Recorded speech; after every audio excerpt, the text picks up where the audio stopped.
2 రోజుల తర్వాత మరిగించి తీసుకుంటే ఆ వాటర్ ని దీన్ని మొత్తం అన్నిటిని జావగా తాగొచ్చు. ఎనర్జీ డ్రింక్ గా ఉపయోగపడుద్ది, రిఫ్రెషింగ్ గా ఉపయోగపడుద్ది, పైపెచ్చు ఈ ఎంతో శరీరానికి ఆరోగ్యానికి ఇస్తాయి. ఇవి ఎంత ఆరోగ్యాన్ని ఇస్తాయి అంటే డైజెస్టివ్ వ్యవస్థ అనేది చాలా ఈజీ అయిపోతుంది. ఇది కాకుండా మీకు దీంట్లో ఏదైతే ఈ లాక్టిక్ యాసిడ్ వీటి ఉన్నాయో వీటి వల్ల శరీర రంగులో కూడా మార్పు వస్తుంది. స్కిన్ కంప్లైంట్లు ఏవే ఉన్నాయో అవి కూడా సగానే సగం తగ్గిపోతాయి. ఈ డ్రింకుల్లో మీరు ఏదైతే జావ చేసుకుంటారో దాంట్లో మజ్జిగ లేదంటే ఏదైనా స్పైసీ లైట్ గా కలుపుకొని తాగితే ఇంకా ఆరోగ్యకరం. ఇంకా కొన్ని విదేశీ ప్రోబయోటిక్స్ డ్రింక్స్ ఉన్నాయి, వాటి లిస్ట్ అనేది చెప్తాను. ఇవి kefir granules, kombucha and apple cider vinegar, సీగి, బ్లూబెర్రీ ఫ్లిప్కార్ట్ లో తీసుకుని వాటిని మనం తయారు చేసుకోవచ్చు. కాంబోచా ఈ ప్రోబయోటిక్ డ్రింక్స్ టేస్ట్ ఎలా ఉంటాయంటే కొద్దిగా పుల్లగా ఉంటాయి. ఈ ఒక్క కారణం చేత చాలా మంది దీన్ని పక్కకు పెట్టారు. కానీ ఈ పుల్లదనం ద్వారా ఎంతో ఆరోగ్యం ఉంటుందని మర్చిపోతారు అందరూ. ఈ పుల్లదనం కాకుండా దీంట్లో మనం కావాల్సి వస్తే షుగర్ కలుపుకోవచ్చు, బెల్లం కలుపుకోవచ్చు, పాత బెల్లం అన్ని కలుపుకోవచ్చు. మీకు తాటి బెల్లం దీంట్లో కలిపితే కనుక ఇది వచ్చే టేస్ట్ ద్వారా మీరు అసలు ఎక్కడా కూడా అంత స్వీటెస్ట్ టేస్ట్ ని మీరు ఎక్కడో చూసుండ్రు. ఈ ప్రోబయోటిక్స్ ని ఎన్ని రోజులు నిల్వ ఉంచుకోవచ్చు అంటే వీటిని ఆల్రెడీ నిల్వ పెట్టడం వల్ల దీన్ని ప్రిజర్వ్ చేయడం ఫ్రిడ్జ్ లో ఉంచితే అది 1 నెల రోజుల్లోపు మనం వాడుకోవచ్చు. అంటే మజ్జిగ లేదా అంబలి వీటి గురించి చెప్తున్నాను. మిగతా ఏదైనా డ్రింకులు తయారు చేసుకుంటే అది బీట్రూట్ జ్యూస్ ఉంటే అది బెస్ట్ బిఫోర్ 6 months వరకు యూజ్ చేయొచ్చు. ఇది ఏ వయసు వారైనా తాగొచ్చు. దీంట్లో సాల్ట్ బట్టి షుగర్ బట్టి బీపీ పేషెంట్లు, షుగర్ పేషెంట్లు కొద్దిగా తక్కువగా యూజ్ చేయాలి.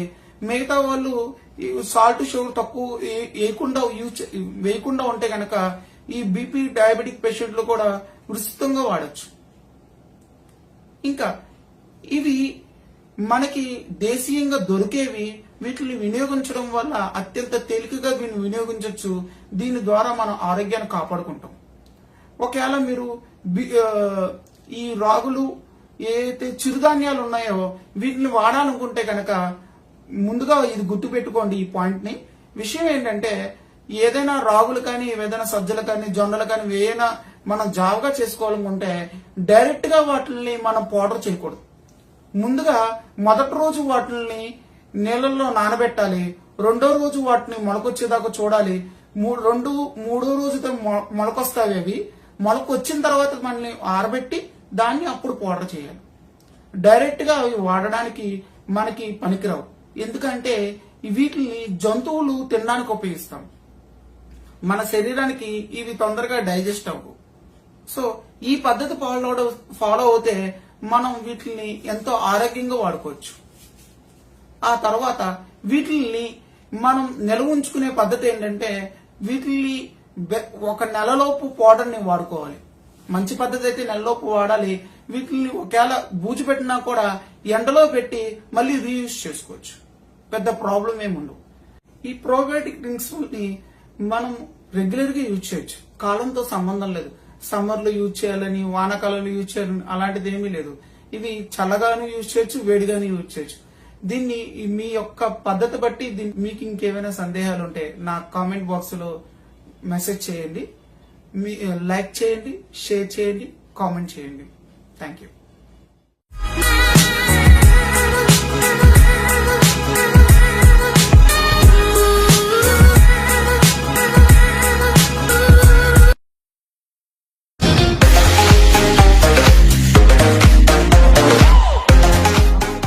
యూట్యూబ్ ఛానల్కి స్వాగతం. ఈ రోజు నేను సర్జరీలు లేకుండా హోమియోపతి మందుల ద్వారా ఏ రోగాలను నివారించవచ్చని ఈ వీడియోలో చెప్పబోతున్నాను. ముందుగా ఈ జలుబు ద్వారా వచ్చే వ్యాధుల్లో చాలా తీవ్రత కలిగించిన వ్యాధులు సైనసైటిస్. ఈ సైనసైటిస్ కి అయితే ఎండోస్కోపీ ద్వారా ఏదైతే సర్జరీ చేస్తారో ఈ నాసల్ పాలిప్స్ ని రిమూవ్ చేస్తారు. ఈ నాసల్ పాలిప్స్ ని రిమూవ్ చేసి ఈ సర్జరీలో కొంత ఏదైతే ఇన్ఫ్లమేషన్ ని డ్రైన్ చేస్తారు. ఇది కాకుండా నాసల్ నాసల్ డివియేట్ సెప్టమ్, ఈ ఎముక వంకర్ని కొన్ని సర్జరీల ద్వారా సరిచేస్తారు. కానీ హోమియోపతి ద్వారా వీటిని ముందుగా ఈ వ్యాధుల్లో ఏదైతే జలుబు వచ్చే శాతం ఉందో దాన్ని తగ్గిస్తారు. ఆ తర్వాత ఈ జలుబు తీవ్రతను తగ్గించడమే కాకుండా దీని ద్వారా వచ్చే ఏదైతే అసెసరీ సింటమ్స్ అంటే తలపోటు, గ్యాస్ట్రిక్ ఇంకా ఏవైతే ఉంటాయో వాటిని కూడా హోమియోపతుల మందుల ద్వారా మంచిగా మేనేజ్ చేసుకోవచ్చు. చాలా ఎటువంటి నొప్పి లేకుండా ఈ మందుల ద్వారా అత్యంత త్వరగా తగ్గించవచ్చు. చాలా మంది హోమియోపతి స్లో అంటారు, కానీ సైనసైటిస్ ఇలాంటి దాంట్లో జలుబుని ఎంత స్పీడ్ గా రికవర్ చేస్తుంది అంటే అద్భుతంగా రికవర్ చేస్తుంది. ఎటువంటి నిద్ర లేకుండా, అంటే ఏదైతే మిగతా మందులు వాడితే చాలా అధికంగా నిద్ర వచ్చేసి ఆ వ్యక్తులు చాలా డ్రోసీనెస్ ఫీల్ అవుతారు, కానీ హోమియోపతుల మందులు వాడడం వల్ల చాలా యాక్టివ్ గా అవుతారు, జలుబు శాతం చాలా తగ్గుతుంది. తర్వాత చెవికి సంబంధించిన వ్యాధుల గురించి తెలుసుకుందాం. చెవిలో acute suppurative otitis media, chronic suppurative otitis media అనేది ఉంటాయి. సాధారణంగా ఈ జలుబు ద్వారా ఏదైతే వచ్చిందో అది చెవిలో కూడా ఇన్ఫెక్షన్ చేరి ఈ అక్యూట్ సపరేట్ ఓటైటిస్ మీడియా అనేది చిన్నపిల్లల్లో సాధారణంగా కనిపిస్తూ ఉంటుంది. ఈ చిన్నపిల్లల్లో ఏదైతే వచ్చిందో ఈ చెవి నుంచి చీమి కారుతూ చాలా తర్వాత ఇబ్బంది పెడుతూ చెవి నొప్పి ఎన్ని బాధలు ఉంటూ ఉంటాయి. చిట్ట చివరికి వాళ్ళు ఒక వయసుకు వచ్చిన తర్వాత చెవిడితో బాధపడుతూ ఉంటారు. దీన్ని సర్జరీ చేసి ఏదైతే ఈ డ్రమ్ క్లీన్ చేస్తూ ఉంటారు. కానీ హోమియోపతి మందుల ద్వారా ఆ సర్జరీ చేయకుండానే వీటన్నిటిని నివారించవచ్చు. తర్వాత టాన్సిలైటిస్, గౌదబెల్లలు. సాధారణంగా గౌదబెల్లలకి సర్జరీలు చేసుకోవడం కన్నా మనం హోమియోపతి మందులో ఏదైతే జ్వరం వచ్చినప్పుడు ఈ సాధారణంగా గౌదబెల్లలు ఎక్కువగా ఉంటాయి. ఈ జ్వరాన్ని కూడా హోమియోపతి మందుల ద్వారా వాడితే మంచి ఇమ్యూనిటీ పవర్ అనేది పిల్లలు పొందగలరు. చాలా నొప్పి లేకుండా త్వరగా, అంటే యాంటీబయాటిక్లు వాడితే వారం రోజుల్లో చేయాల్సింది ఇది 2 రోజుల్లోనే మొత్తం నెమ్మదిగా ప్రోగ్రెస్ అనేది కనబడుతూ ఉంటుంది. నొప్పి లేకుండా ఈ గౌదబెల్ల అనేది శాతం ఎంత స్పీడ్ గా తగ్గుద్దంటే మనం ఆశ్చర్యపోతాం ఇంత త్వరగా ఎలా జరిగింది అని. తరువాతది గాల్ బ్లాడర్ స్టోన్స్. ఈ గాల్ బ్లాడర్ స్టోన్స్ కి కామన్ గా సర్జరీ చేసి గాల్ బ్లాడర్ రిమూవ్ చేస్తారు. కానీ హోమియోపతి మందుల ద్వారా ఆ గాల్ బ్లాడర్ లో రాళ్ళు సైతం మాయించేసేగలిగే శక్తి హోమియోపతి మందులకు ఉన్నాయి. అవి మాయమైపోతాయి. తర్వాత దానివల్ల ఈ తర్వాత నుంచి ఈ బయలు సంబంధించిన యొక్క వ్యవస్థ చాలా అభివృద్ధి చెందుతుంది, చాలా అద్భుతంగా పనిచేస్తూ ఉంటుంది. తర్వాత రేనల్ క్యాలిక్యులై, కిడ్నీ స్టోన్స్ అంటారు.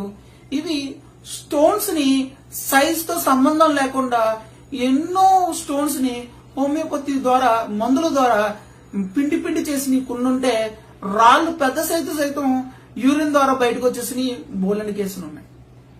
ఈ స్టోన్స్ కి అత్యంత బాధాకరమైన ట్రీట్మెంట్ సర్జరీలు చేయించుకోవడం కన్నా హోమియోపతి మందుల ద్వారా చాలా సులువుగా ఎటువంటి నొప్పి లేకుండా చేసుకోవచ్చు.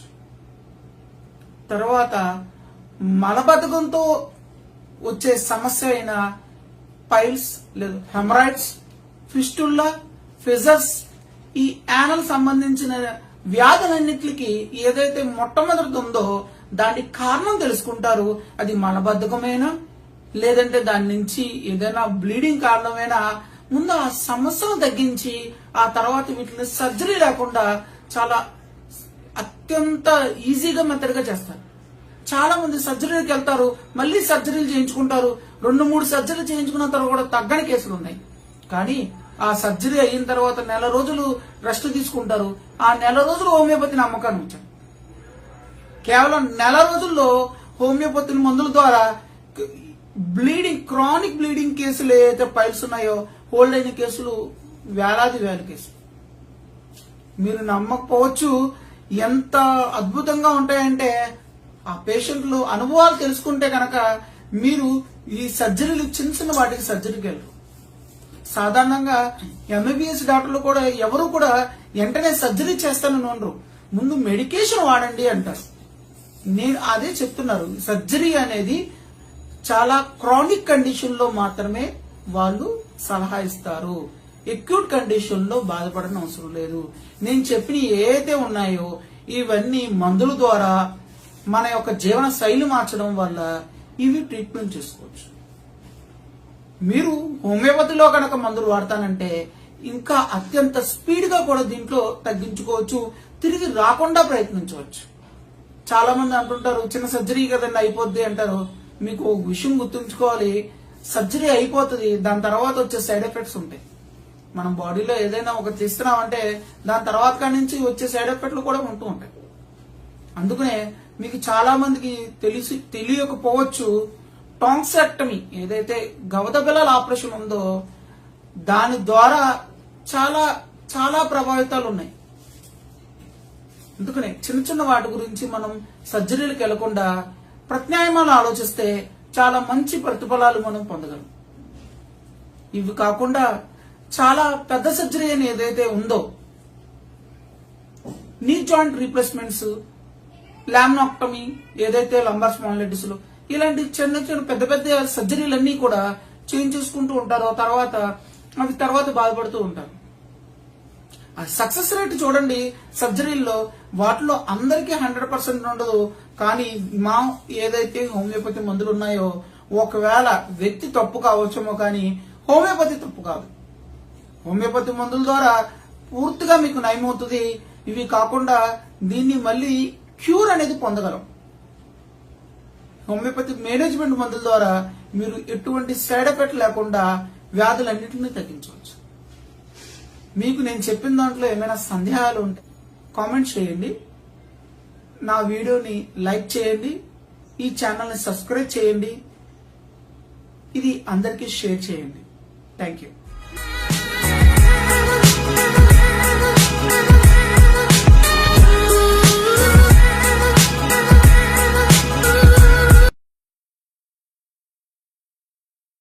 అమర్ హోమియో యూట్యూబ్ ఛానల్ కి స్వాగతం.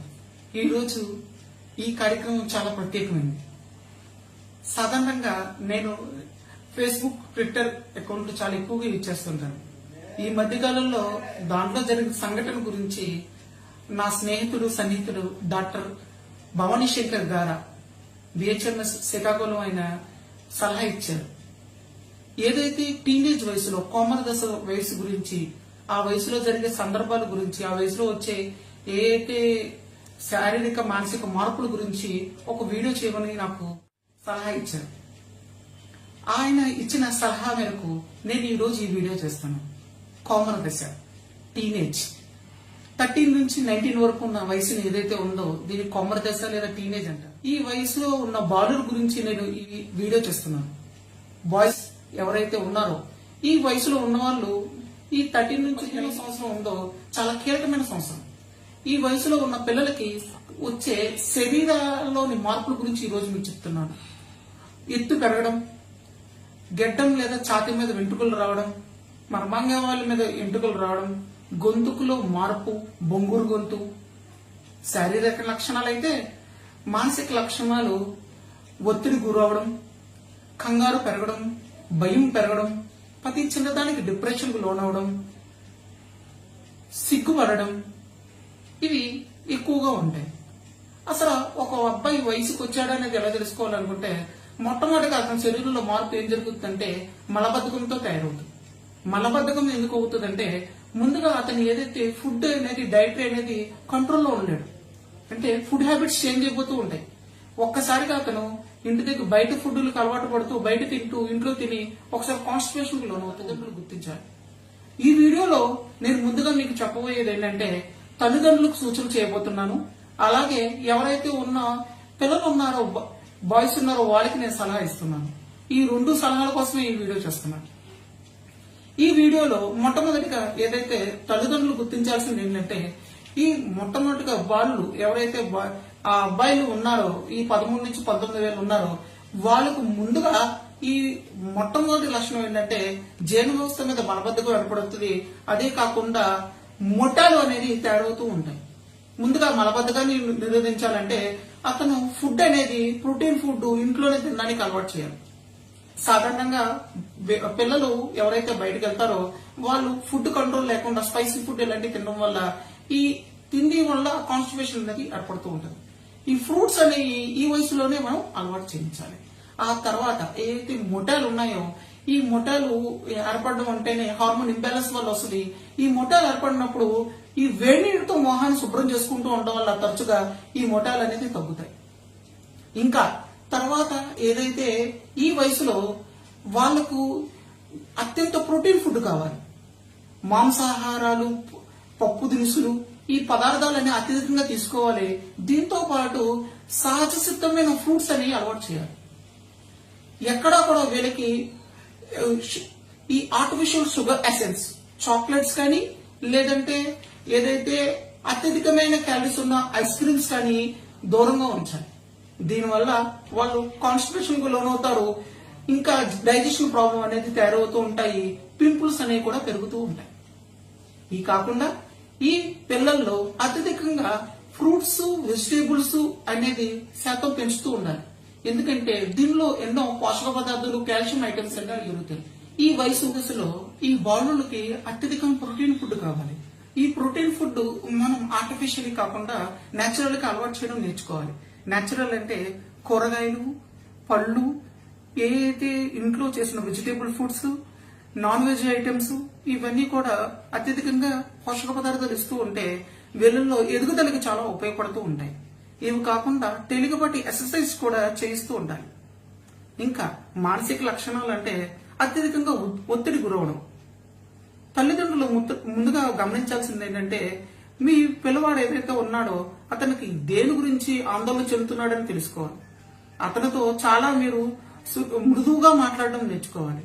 అతనితో స్నేహం చేయడం కూడా నేర్చుకోవాలి. ఎంత స్నేహం నేర్చుకోవాలంటే ఎంత చిన్న చిన్న వాటి గురించి వాళ్ళు చాలా ఇబ్బంది పడిపోతూ ఉంటారు, కంగారు పడుతూ ఉంటారు, భయపడుతూ ఉంటారు.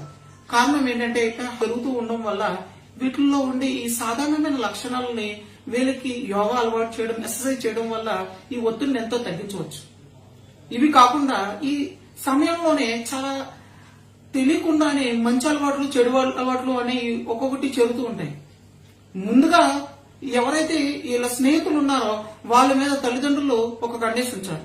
వీళ్ళ సోషల్ అకౌంట్లు, వీళ్ళ ఏదైతే టిక్ టాక్లు ఉన్నాయో, ఫేస్బుక్లు ఉన్నాయో అన్నిట్లోనూ వీళ్ళ అకౌంట్లు ఎప్పటికప్పుడు వాళ్ళ పాస్వర్డ్ తెలుసుకోవడం, మీరే ఎప్పటికప్పుడు వాటిని దాంట్లో ఉన్న ప్రతి విషయాన్ని మీరు తెలుసుకుంటూ ఉండాలి.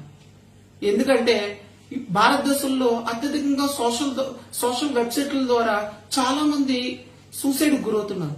చాలా మంది మానసిక ఒత్తిడికి తెలియకుండా దాంట్లో ఎన్నో చోట్ల ఇరుక్కుపోయి ఎంతో ఇబ్బంది పడుతున్నారు. వీటన్నిటిని తెలుసుకోవాలనుకుంటే మీరు వాళ్ళ అకౌంట్ల గురించి తెలుసుకోవాలి. ఇది తప్పింగా ఎవరైతే విడిగా రూమ్ ఉన్న పిల్లలు ఉన్నారో వాళ్ళు రూమ్ లాక్ లేకుండా ఉండడానికి చూపించాలి. ఇంకో రెండో విషయం ఏంటంటే ఏదైనా డెస్క్ టాప్ ఫోన్ వాడితే అది ఇంట్లో మధ్యలోనే వాడించేలాగా అలవాటు చేయించుకోవాలి. ఇంకా ఎవరైతే ఉమ్మడి కుటుంబాలు, మధ్యతరగతి కుటుంబాలు అందరి మధ్యలో పడుకుంటారో వాళ్ళు పడకలు విడిగా ఉండాలి, వాళ్ళ దుప్పటి విడిగా ఉండాలి. వాళ్ళకి సెపరేట్ గా పడక అనేది ఏర్పాటు చేయాలి టీనేజ్ వయసులో. ఈ టీనేజ్ వయసులో వీళ్ళు మానసికంగా ఎక్కువగా ఇబ్బంది పడితే జింక్ సప్లిమెంట్స్ ఏవైతే ఉంటాయో ఆ ప్రోటీన్ ఫుడ్, జింక్ సంబంధించిన ప్రోటీన్ ఫుడ్ ఉంటాయి, మీకు వాటికి సంబంధించిన నేను పెడతాను. అవి మీరు తీసుకుంటుంటే ఏదైతే ఇండివిజువల్ ఫ్యామిలీస్ ఉంటాయో దాంట్లో ఈ ఎవరైతే 13 నుంచి 19 సంవత్సరాలు పిల్లలు ఉంటారో లేదా వాళ్ళు ఉంటారో వాళ్ళకి సెపరేట్ రూమ్ అనేది ఇస్తున్నప్పుడు ఆ రూమ్ తాళాలు వాళ్ళు వేయకుండా ఉండేటట్టు చూడండి. ఆ రూమ్ లో ఏం జరుగుతుంది అనేది తల్లిదండ్రులు ఎప్పటికప్పుడు అన్వేషిస్తూ ఉండాలి.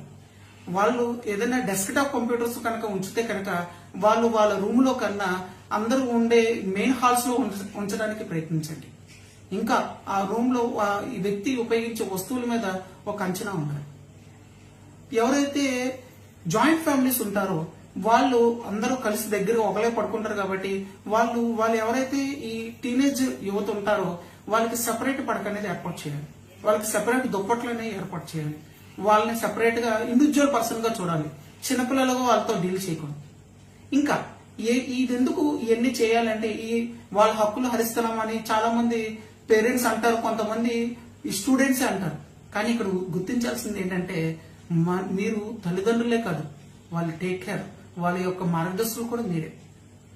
ఈ విషయాన్ని ఎందుకు నేను చెప్తున్నానంటే మనకి ఏదైతే జరుగుతున్న భారతదేశంలో చాలా ఘోరాది ఘోరమైన సంఘటనలు, ఇంత భయంకరమైన విషయాలన్నీ కూడా దాంట్లో ఒక టీనేజర్ అన్నట్టు ఉంటున్నాడు. చాలా దౌర్భాగ్యమైన విషయం ఏంటంటే ఆ వ్యక్తి యొక్క తల్లిదండ్రులు కూడా చదువుకున్న వ్యక్తులు ఉంటున్నారు. దీనికి గల కారణం ఏంటంటే అతి ప్రేమలో ఇవన్నీ కూడా జరుగుతూ ఉన్నాయి. పిల్లలకి ఇండివిజువలేషన్ ఇవ్వాలి. ఏ సందర్భంలో అంటే వాళ్ళకి కావాల్సిన ఏదైతే గోల్స్ ఉన్న విషయంలో మాత్రమే ఇండివిజువలేషన్ ఇవ్వాలి. ఇంకా ఇప్పుడు ఏదైతే నేను చెప్పబోతున్నానో ఈ విషయం అంతా కూడా బాలుకు సంబంధించిన టీనేజర్స్ యువత చూడాల్సిన వీడియో. ఇక్కడ మీరు ఏదైతే ముందుగా మీరు గుర్తించాల్సింది ఏంటంటే ఏదైతే మీరు ఈ వయసులో ఉన్నారో ఈ వయసులో ఒత్తిడి గురవడం అనేది సహజమైన విషయం. మీకు తెలుసు, ఏదైతే ఇనుప వస్తువు ఉందో దానికి కాల్స్తే గానీ దానికి మనకు కావాల్సిన రూపురేఖలు మార్చలేం. ఆ ఇనుపుల కొనుగోలో బాగా మగ్గుతే కానీ దాన్ని మార్చలేం. అదే విధంగా ఈ ఒత్తిడి గురవుతూ ఉంటారు. ఈ ఒత్తిడి గురైనప్పుడు సాధారణంగా మనకి వాళ్ళు చెప్పేది ఒకటే, నాకు ఇప్పుడు ఏదో ఒకటి అయిపోవాలంటారు. కానీ ఒక విషయం గుర్తుంచుకోండి, ఈ రోజుతో ఇక్కడ తగదు. మనం ఈ ముఖ్య సూచనలు ఏమిటంటే మొట్టమొదటిగా వాళ్ళు గోల్స్ ని వాళ్ళు బిల్డ్ చేసుకోవాలి. గోల్స్ అంటే ఫుట్బాల్ ఇవి గోల్ అంటే ఏంటంటే మీ జీవితంలో మొట్టమొదటి లక్ష్యం ఏంటి. సాధారణంగా వాళ్ళు ఫేవరెట్ ఒకటి చెప్తారు, ఒక సినీ స్టార్ పేరు చెప్తారు. సరే, అది ఎంటర్టైన్మెంట్ మాత్రమే ఆ సినీ స్టార్. మిగతా మీ లైఫ్ లో ఎంతో మీకు రోల్ మోడల్ ఎవరు అంటే ఆ రోల్ మోడల్ కూడా గుర్తించడం నేర్చుకోవాలి. మొట్టమొదటిగా మన రోల్ మోడల్ మన పేరెంట్స్. ఆ పేరెంట్స్ వాళ్ళకి ఏదైనా నచ్చితే లేదా వాళ్ళకి సంబంధించిన విషయంలో మీరు వాళ్ళకి దానికి తగ్గట్టుగా ఉండడం నేర్చుకోవాలి. రెండో విషయం ఏంటంటే మీరు నో చెప్పడం కూడా నేర్చుకోవాలి. ఏదైతే యుక్త వయసులో సిగ్గు ద్వారా బిడియం ద్వారా మీరు కొన్ని విషయాలని నో చెప్పడం నేర్చుకోం. అంటే మన ఫ్రెండే కదా, వాడు ఏదో సరదాగా ఒకసారి సిగరెట్ సిప్ చేయరా అని లేదంటే ఒక మందు తాగుదారా అని అలవాటు చేస్తూ ఉంటారు. ఏదైతే సొసైటీ చెడు అన్నదో ఆ అన్ని విషయాల్లో మీ తల్లిదండ్రులు కూడా వాటిల్లో అలవాటులు ఉన్నా కూడా వాటికి నో చెప్పడం నేర్చుకోవాలి. ఎందుకంటే ఏ వయసులో అయితే ఇది అలవాటు పడతాయో ఇవి తర్వాత మీకు వాటికి బానిసలుగా తయారవుతారు. మీకు అత్యంత బాధాకరమైన విషయం తెలుసా, భారతదేశంలో అత్యధికంగా టీనేజర్స్ స్టార్టింగ్ డ్రగ్స్ తీసుకోవడం మొదలుపెట్టారు. సో నో చెప్పడం అంటే మీ ఆత్మాభిమానం అడ్డొచ్చేయి, మీ క్యారెక్టర్ కి తప్పొచ్చే ఏ విషయాన్నైనా నో చెప్పడం నేర్చుకోండి. దాని ద్వారా మీరు సఫర్ అవుతూ ఇబ్బంది పడుతూ డిప్రెషన్ కు రావాల్సిన నెసిటీ అయితే లేదే. మూడో విషయం ఏంటంటే మీరు బ్రేక్ఫాస్ట్ కానీ లంచ్ కానీ స్కిప్ చేయడానికి ప్రయత్నించకండి. అంటే భోజనాలు మానేయడం కానీ టిఫిన్ చేయడం కానీ మానేయకండి. బరువు తగ్గడానికో లేదంటే డైట్ అని చెప్పడం ఇలాంటి ఆ వయసులో సహజం కాదు. ఎందుకంటే ఎక్కడైతే మీరు భోజనం మానేసినా టిఫిన్ మానేసినా దానివల్ల తర్వాత స్ట్రెస్ అనేది గురవడం అవుతుంది. ఈ స్ట్రెస్ గురవడం కన్నా ఎంతో కొంత మితంగా తినడం భోజనం మీకు ఎంతో ఆరోగ్యానికి మంచిది. తర్వాత అతి ముఖ్యమైనది మీరు తెలుసుకోవాల్సిన ఫస్ట్ పాయింట్ ఏంటంటే మొట్టమొదటి పాయింట్ మీ జీవితంలో అత్యంత కీలకమైన అంశాలుగా మీరు కొన్ని గుర్తించాలి. మొట్టమొదటి ఏంటంటే ఇది సక్సెస్ అనేది ఇక్కడతో ఏదైతే ఈసారి వచ్చేది కాదు, అది జీవితంలో ప్రయత్నిస్తూ ఉంటే వస్తుందని గుర్తుపెట్టాలి. అంటే మార్కుల్లో 100 మార్కులు వచ్చినంత మాత్రం సక్సెస్ కాదు. లాస్ట్ మీరు ఏదనుకుంటున్నారో మీ లోన ఆత్మ పరిశీలన చేసుకోవాలి. నువ్వేది కోరుకుంటున్నావో అది మాత్రం అవడమే సక్సెస్. ఇంకా లాస్ట్ గా మీ యొక్క ఆరోగ్యం గురించి డైట్ గురించి చెప్పబోతున్నాను. ముందుగా సాఫ్ట్ డ్రింక్స్ ఎవరైనా అలవాటు ఉంటే వాళ్ళు మానుకోండి. ఎందుకంటే దీంట్లో అత్యధికంగా కెఫిన్ వల్ల మీలో శారీరక మానసిక ప్రభావం చాలా ఎక్కువగా ఉంటుంది. ఇంకా టీ కాఫీలు ఎవరైనా తాగే అలవాటు ఉంటే అది కూడా మానుకోండి. నాన్ వెజ్ అనేది మితంగా తినడానికి చూడండి. నాన్ వెజ్ తిన్న తర్వాత ఎక్సర్సైజ్ లిటిల్ బిట్ ఎక్సర్సైజ్ చేయడానికి ప్రయత్నించండి. ఎవరైనా బూతులు మాట్లాడే వాళ్ళు ఉన్నా లేదా ఏదైనా ఇతరులతో హార్ష్ గా అంటే కోపం మాట్లాడే ఉన్నా బాగా గుర్తుపెట్టుకోండి, కోపం చూపించడం మనిషే కాదు పశువులు కూడా చూపిస్తూ ఉంటాయి. మనిషి మాత్రమే క్షమించడం నేర్చుకుంటారు. ఈ కోపాన్ని కంట్రోల్ చేసుకున్న వాళ్ళు మాత్రమే ఈ క్షమించడం అనేది నేర్చుకుంటారు. అత్యధికంగా ముఖ్యమైన విషయం ఏంటంటే బూతులు మాట్లాడడం అనేది ఏదో ఉందో అది ఈ వయసులో తయారైన తర్వాత ఫ్యూచర్ లో కంట్రోల్ అనేది ఉండదు. బూతులు అంటే బాగా గుర్తు పెట్టుకోండి, ఏదైతే సమాజం చెడుగా చూస్తున్నదో చెడుగా అని ముద్ర వేసిందో అవన్నీ కూడా బూతు మాటలు. ఇంకో చిట్ట చివరి అంశం ఏంటంటే ముందుగా గుర్తించాల్సింది మానవత్వం మనం పెంచి పోషించుకోవాలి. మనుషులందరూ ఒకటే అన్న ఫీలింగ్ లో మనం ఉండాలి. ఈ వయసులో మీ మనసులో ఏవైతే ఉంటాయో అయ్యే జీవితాంతం ఉంటాయి. ఈ వయసులో ఏదైతే ఇంకా మీరు తట్టుకోలేని ఏవైనా యాంగ్జైటీ, డిప్రెషన్ ఉంటే హోమియోపతిలో మంచి మందులు అనేవి ఉన్నాయి. మీకు ఏవైనా ఇంతకన్నా ఇంకా కంట్రోల్ అవ్వలేకపోతే కనుక నా ఈమెయిల్ అడ్రస్ mdazardin@gmail.com, దానికి మెయిల్ చేయండి. ఈ ఛానల్ని లైక్ చేయండి, సబ్స్క్రైబ్ చేయండి, కామెంట్ చేయండి. Thank you.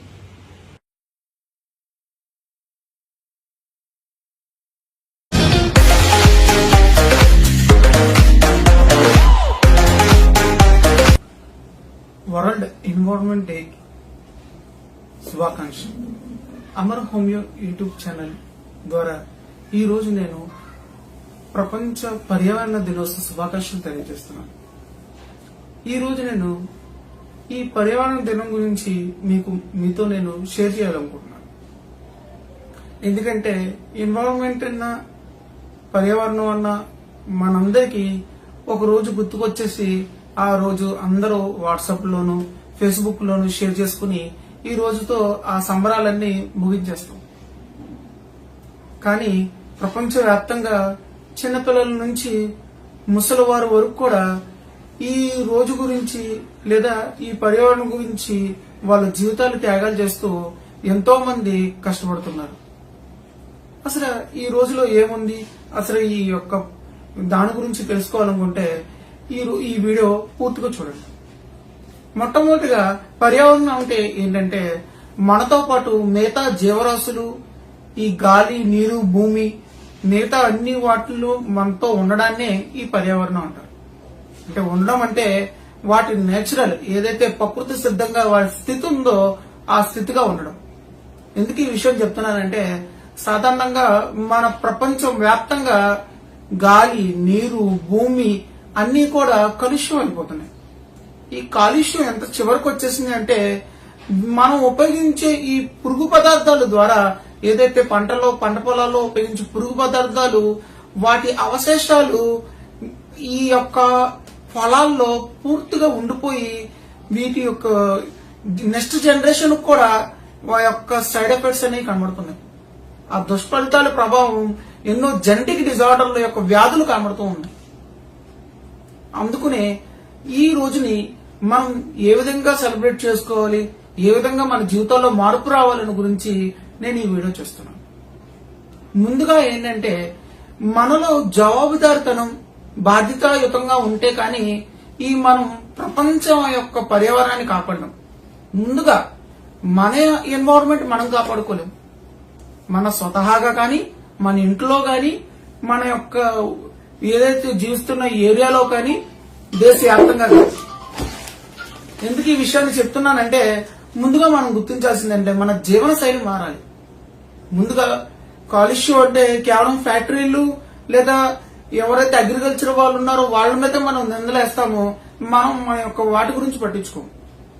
ముందుగా మన యొక్క విషయాలు చూసుకుంటే మనం యూజ్ అండ్ త్రో ఏవైతే ఉంటాయో ఆ వస్తువులను దూరంగా ఉండాలి. అంటే పెట్ బాటిల్ వాడుతున్నాం అనుకోండి, అవి వాడేసిన తర్వాత వాటిని పాడేయడం కన్నా దాంట్లో మట్టి నింపి మొక్కలు వేయడం, డెకరేటివ్ గా వాడుకోవాలి. లేదంటే గ్లాస్ వాటర్ బాటిల్ వాడితే అంతకన్నా మంచిది. దాన్ని నిజంగా మనం చాలా అభినందనీయంగా గుర్తించాలి. చంటి పిల్లలు ఉన్నారు, ప్లాస్టిక్ బాటిల్, వాటర్ బాటిల్ వాడారు, ఆ తర్వాత వాటర్ బాటిల్ రీయూజ్ చేయడం కూడా మనం నేర్చుకోవాలి. తర్వాత ఏదైతే యూజ్ అండ్ త్రూ మనం వాడుతూ ఉంటామో, ఫర్ సపోజ్ మనం ఏదైతే ప్లాస్టిక్ కవర్స్ వాడతామో ఆ కవర్స్ ను కూడా మనం రీప్లేస్ చేసుకోవడం చూడాలి. సాధారణంగా మన ఇంటిలో ఉండే వ్యర్థ పదార్థాలు, గృహ వ్యర్థ పదార్థాలు, ఆర్గానిక్ ఇనార్గానిక్ రోజు కేజీన్నర నుంచి పైపెచ్చి వస్తాయంటే అర్థం చేసుకోవాలి. మనమే మన యొక్క ఇంట్లో ఎంత కాలుష్యాన్ని పెంచిపోజిస్తున్నామని. ఇక్కడ మీరు ఇద్దరు లేదా నలుగురితో స్టార్ట్ అయిన ఈ వ్యర్థ పదార్థాలు మొత్తం ఒక ఊరిలో ఎన్ని టన్నుల వ్యర్థ పదార్థాలు ఒక రోజుకి తయారవుతాయో ఆలోచించండి. అందుకనే ముందుగా ఈ ఎన్విరాన్మెంట్ డే నాడు ముందుగా వ్యర్థ పదార్థాలు తగ్గించడం గురించి మనం నేర్చుకోవాలి. జరిగిపోయిన దాని గురించి కాకుండా జరగాల్సిన విషయాల గురించి ఆలోచించాలి. ఈ రోజు జరగాల్సిన విషయాల్లో మనం ముందుగా వ్యర్థ పదార్థాలని ఏదైతే ఆర్గానిక్ అంటారు, అంటే మళ్ళీ వాటిని యూజ్ చేయడానికి ఉన్న ఏదైతే నేచురల్ గా ఉంటాయో, అంటే పళ్ళ యొక్క తొక్కలు, కూరగాయలు ఏవైతే ఉన్నాయో వాటినన్నిటిని మన ఇంట్లోనే కాంపోస్ట్ చేసుకోవడం నేర్చుకోవాలి. మన ఇంట్లోనే మనం మొక్కలు పెంచడం నేర్చుకోవాలి. ఇంటీరియర్ గార్డెన్ నేర్చుకోవాలి, బయట ఉన్న గార్డెన్ కూడా మనం నేర్చుకోవాలి. వీటిని మనం వాటిల్లో మన యొక్క ప్రయత్నం మనం చేయాలి. ఇవి కాకుండా ఏ అయితే మనం ప్లాస్టిక్ ఐటమ్స్ వాడుతున్నామో ఇంట్లో ఆ ప్లాస్టిక్ ఐటమ్స్ అన్ని తగ్గించుకోవాలి. ఈ ఆర్గానిక్ వాడడం నేర్చుకోవాలి. అంటే గాజు కానీ లేదంటే ఇది కూడా మీ ఆరోగ్యానికి ఉపయోగపడేవే నేర్చుకోవాలి. అంటే ఇత్తడి సామాన్లు తగ్గించి ఇంట్లో మీకు ఏదైతే మీ ఆరోగ్యానికి కావాల్సిన ఉన్నాయో వాటిని మీరు సరిచేసుకోవాలి. ప్లాస్టిక్ వస్తువులు తీసుకునేటప్పుడు మీరు ఆలోచించాల్సింది ఏంటంటే, నేను వాడుతుంది ఒక ప్లాస్టిక్ పెన్ కాదు, లేదా నేను వాడుతుంది ఒక స్ట్రా కాదు, లేదంటే నేను వాడుతుంది ఒక ప్లాస్టిక్ గ్లాస్. దీని ద్వారా ప్రపంచంలో ఎన్నో అనర్థాలు జరుగుతాయని మీరు గుర్తించాలి. ఈ బాధ్యతాయుత జీవితం మనం గడిపితేనే ఈ రోజు వరల్డ్ ఎన్విరాన్మెంట్ డేకి మనం న్యాయం చేసిన వాళ్ళు అవుతాం. ఒక్కసారి ఆలోచించండి. ఈ దాంట్లో మనం ఎంత ప్రయత్నిస్తున్నాం అనేదే మన యొక్క రిజల్ట్ అనేది కూడా కనబడుతుంటుంది. ఇది మీతో ఆగదు. మీ కుటుంబం మీరు ఒకవేళ మార్పు చెందితే ప్రపంచానికి మనం మార్పుగా కనబడుతుంది. ఇది పెద్ద కష్టతరమైన పనులేమి మనకి కావు.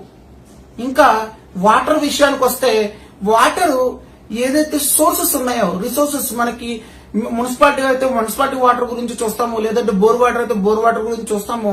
కామన్ గా ఆర్ఓ టెక్నాలజీ లేదా మిగతా టెక్నాలజీ వాటర్ వాడిన తర్వాత ఏదైతే వ్యర్థమైన వాటర్ ఉందో దాన్ని ఇంట్లో వాడుకోవడానికి ప్రయత్నించాలి. వాటిని ఏదైతే షవర్ స్నానం ఉందో మన షవర్ స్నానం కాకుండా బకెట్ స్నానాలు అలవాటు చేసుకోవాలి. ఇవి కాకుండా బట్టల్ని ప్రతి వాటిల్లోనూ వాటర్ యొక్క యూటిలైజ్ అనేది మనం లెక్కేసుకుని చేయడం మంచిది. ఎందుకంటే ఈ వాటర్ కొన్ని సంవత్సరాలు అయిపోయిన తర్వాత కనుమరుగవుతాయి. ఎందుకు ఇప్పటికే మన చాలా బోరుబావుల్లో జరుగుతున్న ఘటనలన్నీ కూడా ఎందుకు జరుగుతున్నాయంటే అక్కడ వాటర్ అనేది పడట్లేదు, భూమిలో వాటర్ అనేది లేవు. అద్దుకున్న వారైతే వాటర్ని జాగ్రత్తగా ఉన్నదాన్ని కాపాడుకోవాలి. సొంతింటి వాళ్ళైతే ఏ అయితే వర్షపు నీరు ఉన్న ఇంకుడు గుంతలు ఉన్నాయో వాటిని తయారు చేసుకోవడానికి ఆలోచించాలి. ఇది ఒకసారి పెట్టుబడి. దీని ద్వారా మీకు ఏదైతే వాటర్ నిల్వ ఉన్నాయో దాని ద్వారా మీరు ఎన్నో సంవత్సరాలు లాభం పొందుతారు. ఈ వాటర్ లో మనం ఒకటే అనుకుంటాము, వాటర్ మనం యూజ్ చేయడమే అనుకుంటారు. వాటర్ ద్వారా ఫుడ్ ఐటమ్స్ ఏవైతే ఉన్నాయో అవి కూడా చాలా మన ప్రభావితం చూపిస్తాయి. ముఖ్యంగా మాంసాహారం ఉడకబెట్టడానికి, అంటే మాంసాహారాన్ని ఉడకబెట్టడానికి అత్యధిక నీరు ఖర్చు అవుద్ది. అది కాకుండా అది తీసుకున్న తర్వాత మనం దాన్ని మళ్ళీ డైజెస్ట్ చేసుకోవడానికి కూడా అత్యధిక వాటర్ ఖర్చు అవుద్ది. కాబట్టి నాన్ వెజ్ ప్రియులు తినేటప్పుడు కూడా ఆలోచించుకుని మనం ఈ ఫుడ్ అనేది మనం తీసుకోవాలి. ఎందుకంటే ఇది వండడం మీకు తెలుసు, నాన్ వెజ్ వాళ్ళకి ఈ వండిన దాంట్లో ఎంత నీరు ఖర్చు అవుద్ది అనేది కూడా మనం గుర్తించాలి. ఇంకా వాయు కాలుష్యం గురించి మాట్లాడుకోవాలంటే, ఈ గాలి ఏదైతే కాలుష్యం చేస్తున్నామో మనం అందరం ఫ్యాక్టరీల మీద చూస్తామో, కానీ ముందుగా మన ఇంట్లోనే 2-3 బండ్లు ఉంటాయి, ఒక కారు ఉంటది. ఇది కాకుండా ఈ చిన్న చిన్న పనులు కూడా వీటిలో యూటిలైజ్ చేస్తాం. నడకను మిస్ అవుతున్నాం. WHO ఆర్గనైజేషన్ ప్రకారం ఏంటంటే ఒక వ్యక్తి కనీసం నెలలో 5 కిలోమీటర్లైనా నడవాలండి అంట. 5 నుంచి 15 కిలోమీటర్లు నడవాలంటే మనం సాధారణంగా మెట్లు దిగడం, మెట్లు బయటకు వెళ్ళడం మాత్రమే నడకనుకుంటాము. వీటి వల్ల మనం ఎన్వైరన్మెంట్ నాశనం చేయడమే కాకుండా శారీరకంగా కూడా నాశనం అయిపోతున్నాం. ఈ వ్యాధులన్నీ కొని తెచ్చుకుంటున్నాము. దీనికి గల కారణం ఏంటంటే ముందుగా ఏదైతే గ్లోబలైజేషన్, ప్రపంచాన్ని చూసుకుని మన వ్యక్తిగతం మన యొక్క ఎన్వైరన్మెంట్ ను మర్చిపోతున్నాం. కాబట్టి ఎన్వైరన్మెంట్ మనం గుర్తుపెట్టుకోవాలనుకుంటే ముందుగా మనం ప్రతి విషయంలోనూ బాధ్యతాయుతంగా జవాబుదారితనంగా ఉండాలి. ఎవరో గవర్నమెంట్ నేను అడుగుతారని కాదు, నీ మనస్సాక్షి నువ్వు చెప్పుకోవాలి. నేను చేస్తుంది ఎంతవరకు న్యాయం, నేను చేస్తుంది దీనివల్ల ఇతరులకు నష్టం ఉందా అని. అత్యంత భయంకరమైన నష్టం ఏంటంటే శబ్ద కాలుష్యం. ఈ శబ్ద కాలుష్యంలో మనం యొక్క ఏదైనా సరదాల కోసం ఏదైతే సౌండ్ పెడుతుంటామో లేదంటే సరదాల కోసం చేసే విషయాలు లౌడ్ స్పీకర్ల వల్ల మనకే కాకుండా ఇతరులు కూడా ఇబ్బంది అవుతుంది. ఎన్నో మూగజీవాలు శబ్దానికి చెవుడు వస్తున్నాయంటే నమ్ముతారా? ఎన్నో మూగజీవాలు ఎన్నో ఇవి కనుమరుగవుతున్నాయంటే నమ్ముతారా? కారణం ఇది మన యొక్క సరదా కోసం చేసిన వికృత చేష్ట. కాబట్టి ప్రపంచానికి మనం జవాబుదారితనంగా ఉంటానంటేనే ఈ యొక్క ప్రపంచ పర్యావరణ దినోత్సవాన్ని మనం జరుపుకోవచ్చు. ఇది జరుపుకోవాలి కూడా. ఒకవేళ దీన్ని మనం బాధ్యతాయుతంగా లేకపోతే లేదంటే జవాబుదారితనంగా లేకపోతే ఏం నష్టం అంటే ఏదైతే పొల్యూషన్ వల్ల నీ యొక్క జీవన యొక్క స్థితి తగ్గుద్ది, అంటే మన యొక్క ఆయుష్ తగ్గుద్ది. ఇవి కాకుండా దీని వల్ల అత్యంత సైడ్ ఎఫెక్ట్ ఏంటంటే మీ మీద స్ట్రెస్ లెవెల్ అనేవి పెరుగుతాయి. ఏదైతే ఎయిర్ పొల్యూషన్, ఏదైతే సౌండ్ పొల్యూషన్, ఏవైతే కూరగాయలు మనం వాడే ప్రతి దాని మీద ఈ యొక్క పెస్టిసైడ్స్ వల్ల వచ్చే దుష్ఫలితాలు మన యొక్క ఆ జీవన శైలిని పూర్తిగా మార్చేస్తాయి, మన ఆరోగ్య స్థితిని కూడా తగ్గించేస్తాయి. విపరీతమైన హైపర్ టెన్షన్ అనేది తయారవుతుంది. ఎసెన్షియల్ హైపర్ టెన్షన్ అంటారు. మనకు తెలియకుండానే బీపీ లెవెల్ అనేవి పెరుగుతూ ఉంటాయి, హెడేక్లు అనేవి వస్తూ ఉంటాయి, మన యొక్క ఆరోగ్యం అనేది క్షీణిస్తూ ఉంటాయి.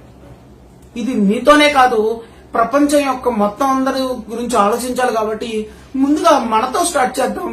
మనం పర్యావరణానికి జవాబుదారీగా ఉందాము. దేవుడిచ్చిన ఈ అద్భుతమైన ప్రపంచాన్ని మనం బతికిద్దాము, మనం దాంట్లో బతుకుదాం. ఇది మీ అందరికి అర్థమైంది అనుకుంటున్నాను.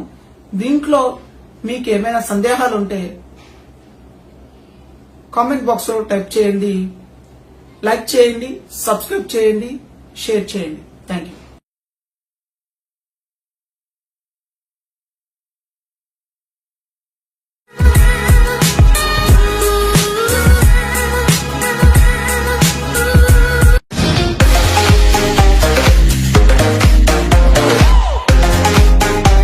అమర్ హోమియో యూట్యూబ్ ఛానల్ కి స్వాగతం. ఈ రోజు నేను వర్షాకాలం స్టార్ట్ అవుతుంది కాబట్టి ఈ వర్షాకాలంలో వచ్చే మనకు వ్యాధులు గురించి ఈ వీడియోలో చెప్పబోతున్నాను. సాధారణంగా వర్షాకాలం వచ్చినప్పుడు మనకు వచ్చే వ్యాధుల గురించి ఎందుకు తెలుసుకోవాలనుకుంటే ఈ వ్యాధులు కంటామినేటెడ్ అంటే అపశుభ్రత వల్ల వస్తాయి. అలాగే డ్రాప్లెట్ అంటే పాకడం, దాని ద్వారా తుప్పర్ల ద్వారా కానీ మనకి అంటుకుంటాయి.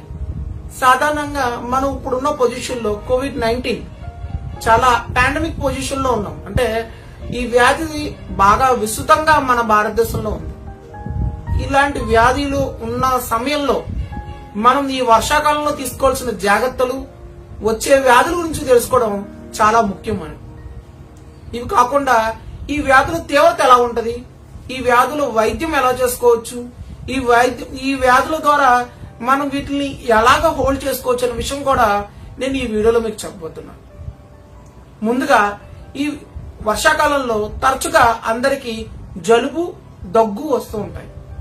ఈ జలుబు, దగ్గు ముందు ఏ విధంగా వచ్చిందనేది గుర్తుపట్టడం చాలా ఇంపార్టెంట్. అంటే ఈ జలుబు సడన్ గా వచ్చిందా, లేకపోతే మధ్యాహ్నం ముక్కు తిప్పడు వచ్చి తర్వాత వచ్చిందా, లేదంటే వర్షంలో తడవడం వల్ల వచ్చిందా, లేదంటే పలానా చోట నేను వాటర్ తాగాను లేదా ఐస్ క్రీమ్ తిన్నాను లేదా పలానా తినడం ద్వారా నెక్స్ట్ రోజు వచ్చిందా అనేది గుర్తుపట్టడం ముఖ్యం. ఎందుకంటే ఇక్కడ ఏదైతే వాటర్ కానీ ఏదైతే కూల్ డ్రింక్స్ కానీ ఏవైతే ఉన్నాయో మనం ఇక్కడ అంత హైజీనిక్ గా మనం తాగం. మనం తీసుకునే వాటిల్లో అంత హైజీనిక్ అంటే పరిశుభ్రత అనేది కొద్దిగా తగ్గుద్ది. సాధారణంగా ఇప్పటికీ కూడా మనం వాటర్ తాగే వాటర్లో మన కన్ఫ్యూజన్, ఆల్కలైన్ వాటర్ తాగాల, ఆర్వో వాటర్ తాగాల, కుళాయి వాటర్ తాగాల, బోర్ వాటర్ తాగాల, లేకపోతే ఈ ఆక్వా వాటర్ ఏదైతే ప్యూరిఫై వాటర్ తాగాల అనేది ఇప్పటికీ సందేహమే. కానీ ఏ వాటర్ తీసుకున్నా ఆ వాటర్ కంటామినేటర్ అయ్యిందా అంటే పరిశుభ్రత చేతులతో ఇచ్చారా, పరిశుభ్రతమైన వస్తువులు ఉన్నాయా దాంట్లో, ఆ వస్తువులు ఉన్నాయా అనేది గుర్తించడం చాలా కష్టం. కాబట్టి బయట వాటర్ తాగే వాళ్ళు ఎవరైతే ఉంటారో ఆ వాటర్ ని మనం ముందుగా గుర్తించుకోవాలి. అంటే అక్కడ పరిశుభ్రత సరిగ్గా ఉందా లేదా. కుళాయి వాటర్ చాలా మంది తాగుతూ ఉంటాం మనం. ఆ కుళాయి వాటర్ తాగేటప్పుడు ఈ వర్షాకాలంలో కొద్దిగా వేడి చేసుకుని తాగడం మంచిది.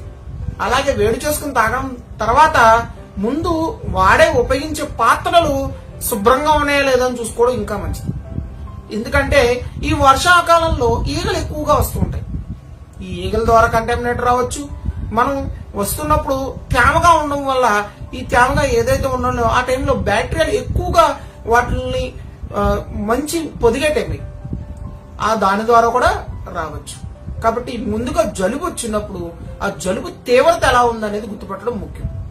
జలుబు తీవ్రత కనుక పెరుగుతూ ఉందనుకోండి, దానికి సంబంధించిన మాత్రలు మనం వేసుకోవాలి. దానికన్నా ముందు ఏం చేయాలంటే, మనం జలుబు వచ్చినప్పుడే మనం ఇతరులకు తుమ్మునప్పుడు వీటినప్పుడు చేతులు అడ్డు పెట్టుకోవడం, కచ్చిపు అడ్డు పెట్టుకోవడం ముందు నేర్చుకోవాలి. ఆ తర్వాత మిగతా వాళ్ళకి ఇతరులకు తగలకుండా ఇతరులకు దూరంగా మనం ఆ జలుబు వచ్చిన ఉండడం ముఖ్యం. రెండోది ఏంటంటే, ఈ జలుబు వచ్చినప్పుడు వైద్యం కన్నా ముందు జాగ్రత్తలు తీసుకోవడం ముఖ్యం. జలుబు వచ్చినప్పుడు తలంటి స్నానం చేయడం వల్ల ఇంకా తీవ్రత పెరుగుతూ ఉంటుంది. ఆ రోజు స్నానం చేయడం వల్ల వచ్చే నష్టమే లేదు. మీరు 2-3 రోజులు స్నానం చేయడం వల్ల వచ్చే నష్టమే లేదు జలుబు ఉన్నప్పుడు. ఎందుకంటే ఒకవేళ స్నానం చేస్తే జలుబు తీవ్రత పెరుగుతూ ఉంటుంది. తలంటి స్నానం అస్సలు చేయకూడదు.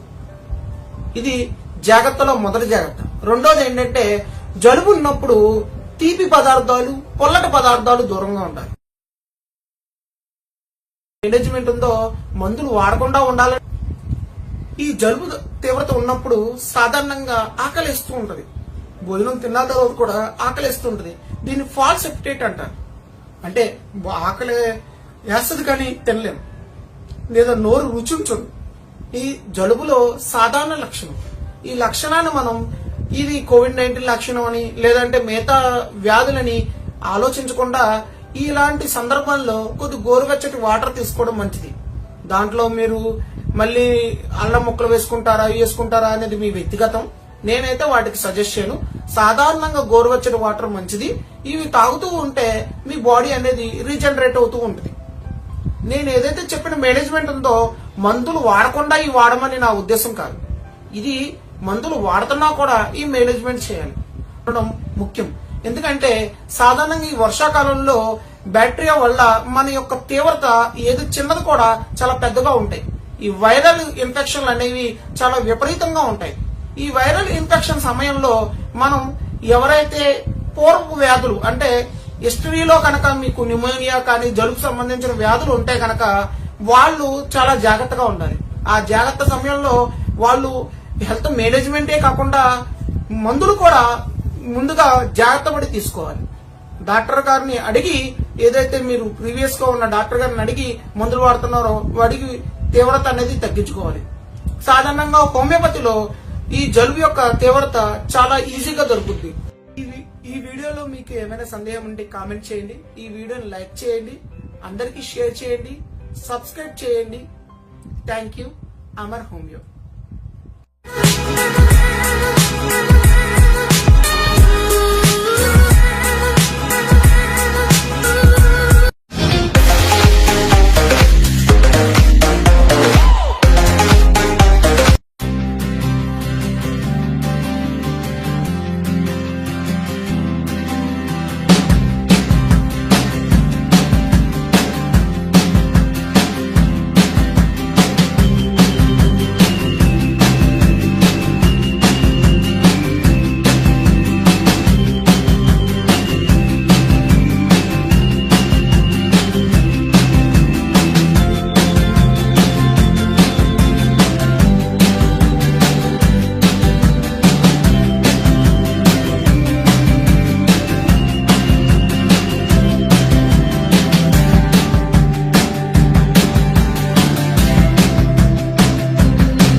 స్వాగతం. ఈరోజు నేను వర్షాకాలంలో బాగా ఇబ్బంది పెట్టే దగ్గు గురించి చెప్పబోతున్నాను. సాధారణంగా దగ్గు అంటే మనం ఒక వ్యాధి అనుకుంటాం. సాధారణంగా దగ్గు అంటే ఒక వ్యాధి అనుకుంటాము. కానీ దగ్గు అంటే అర్థం ఏంటంటే ఒక లక్షణం అది. అంటే శరీరంలో ప్రతి దానికి చలనం ఉన్నట్టు ఏదైతే ఈ రెస్పిరేటరీ ట్రాక్ అంటే ఊపిరితిత్తులు, ముక్కు, అక్కడి నుంచి వచ్చే ద్వారం, రిఫ్లెక్స్ ని దగ్గుగా చూస్తారు. దగ్గు రాకపోతే గనక లేదా దగ్గు లేదంటే గనక మనం కంగారు పడాలి, ఏదో జరుగుతుంది ఇంకా లోనా అని. సాధారణంగా ఈ దగ్గు గురించి చెప్పుకోవాలనుకుంటే చాలా మంది ముందుగా బాగా సఫర్ అయ్యేది చిన్నపిల్లలు మాత్రమే.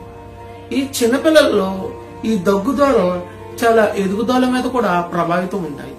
ఈ దగ్గు ద్వారా వాళ్ళు ఎంతో ఇబ్బంది పడతారు, వాళ్ళతో పాటు కుటుంబ సభ్యులు కూడా ఇబ్బంది పెడుతూ ఉంటారు. ఈ దగ్గు గురించి తెలుసుకునేటప్పుడు ముందుగా ఈ దగ్గులో రకాల గురించి తెలుసుకోవాలి. ఇది 2 రకాలు. ఒకటి పొడి దగ్గు, ఒకటి తెమ్మడ లేదా కల్లి లేదా బలగం అనే దగ్గు. ఈ దగ్గుల గురించి తెలుసుకునేటప్పుడు పొడి దగ్గులో మామూలుగా జనరల్ గా ఇవి దగ్గు ఎలా వస్తుందంటే ఈ దగ్గు రావడానికి ముందుగా కారణం ఏంటంటే ఈ చల్లగాలిలో తగిలే ఏదైతే వైరస్ బ్యాక్టీరియాల వల్ల మనకి ఇన్ఫెక్ట్ అవుతూ ఉంటాం. ముందుగా జలుబు వస్తుంది, ఈ జలుబు ద్వారా ఈ దగ్గు అనేది ప్రొడక్టివిటీ వస్తుంది.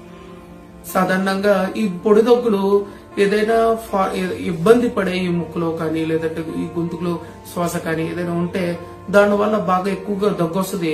చాలా మంది ఈ దగ్గు పొడి దగ్గు వచ్చినప్పుడు కషాయాలు, జండు బాములు ఇవన్నీ తాగుతూ ఉంటారు.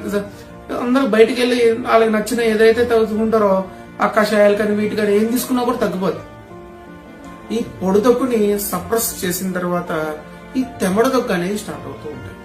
అంటే ముందుగా పొడి దగ్గు స్టార్ట్ అయ్యే తర్వాత తెమ్మడ దగ్గు అనేది స్టార్ట్ అవుతూ ఉంటాయి. ఈ తెమ్మడ దగ్గు ప్రభావం ఎలా ఉంటుందంటే ఈ తెమ్మడ గురించి తెలుసుకునేటప్పుడు అంటే సాధారణంగా నేను చెప్పేది ఈ వర్షాకాలంలో వచ్చే ఎక్యూట్ డిసీజుల గురించి చెప్తున్నాను.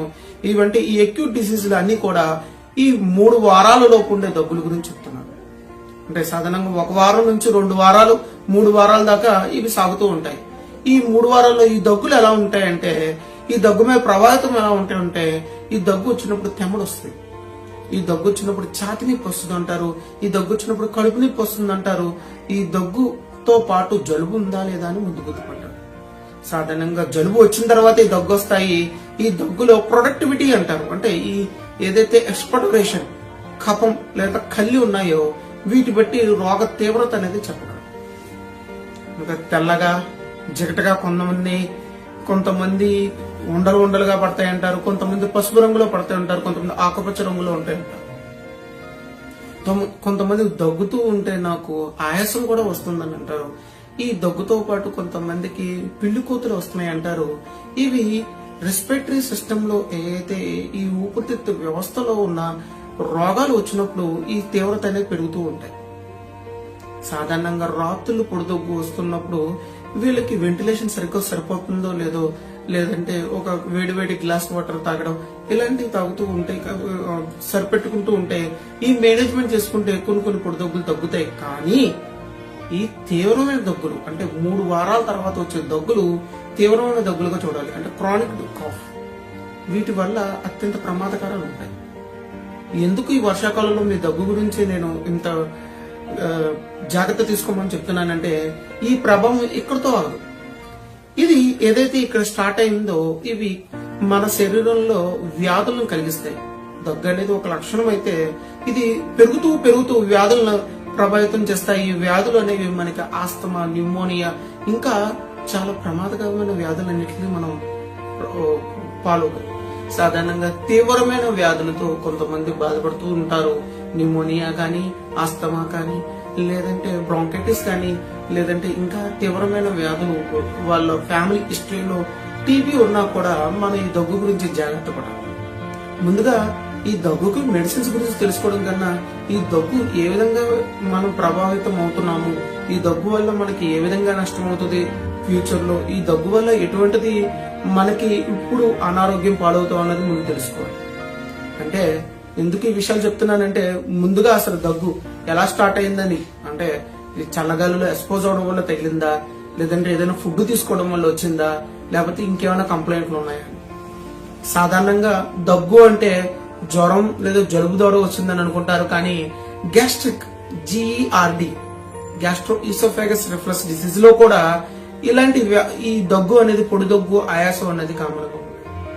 ఇవి కాకుండా ఇంకా తీవ్రమైన వ్యాధి ఏదైతే లెఫ్ట్ వెంట్రుకల్ ఫెయిల్యూర్, సాధారణంగా గుండె జబ్బు, అంటే ఇది మాగా ముసలి వాళ్ళకు ఎక్కువగా ఉంటుంది, వయసు పైమైన వాళ్ళకు ఉంటుంది. వీళ్ళు ఎక్కువగా దగ్గుతున్నారు, ఇంకా కాలుకి నీరు పట్టింది అనుకుంటే కనుక మనం సాధారణంగా ఈ లెఫ్ట్ ఆర్టల్ ఫెయిల్యూర్ ఉన్న వాళ్ళు కూడా ఇలాంటి వ్యాధులు అనేవి ఎక్కువగా ఉంటాయి. కాబట్టి దగ్గు అనే ఒక లక్షణాన్ని చిన్నగా తీసుకోవడం అనేది చాలా తప్పు.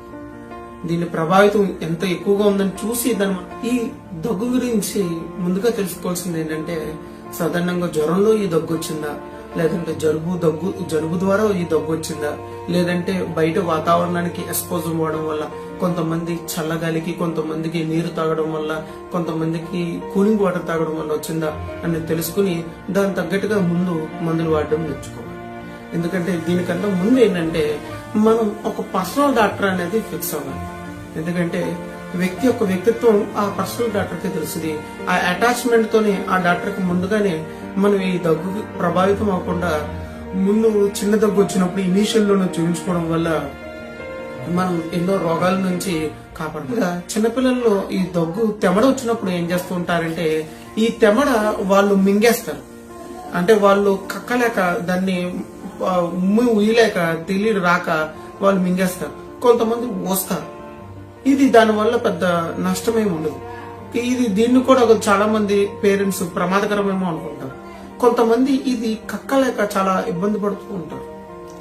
ఇది కాకుండానే ఈ చిన్నపిల్లల్లో ఈ రాత్రులు దగ్గు రావడం, లేదంటే ఈ దగ్గు వల్ల వాంతులు ఈ ఫీడింగ్ ఉన్న ఏదైతే పాలు అన్ని కక్కేసుకుంటారో ఇది చాలా ప్రమాదం.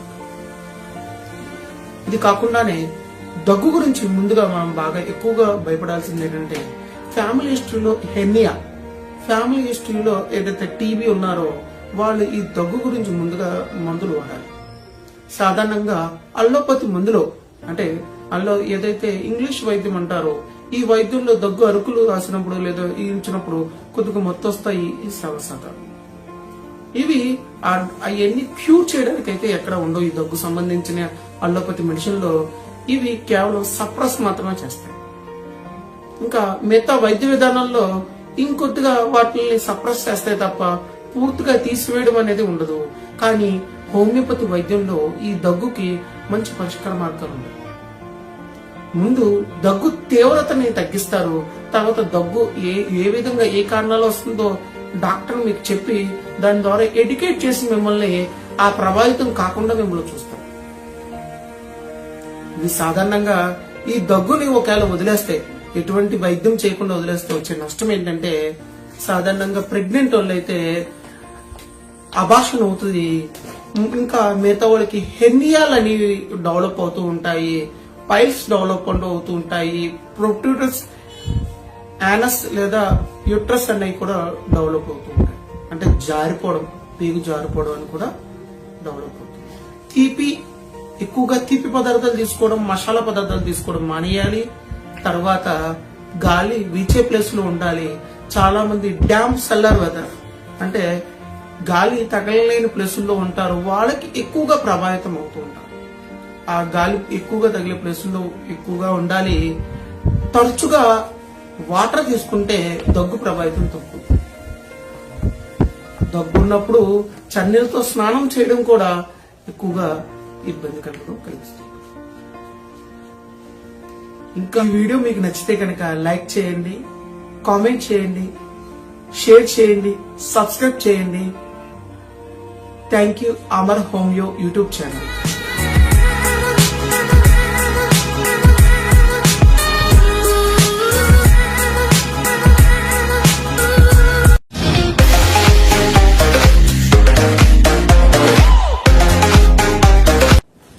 అమర్ హోమియో యూట్యూబ్ ఛానల్ కి స్వాగతం.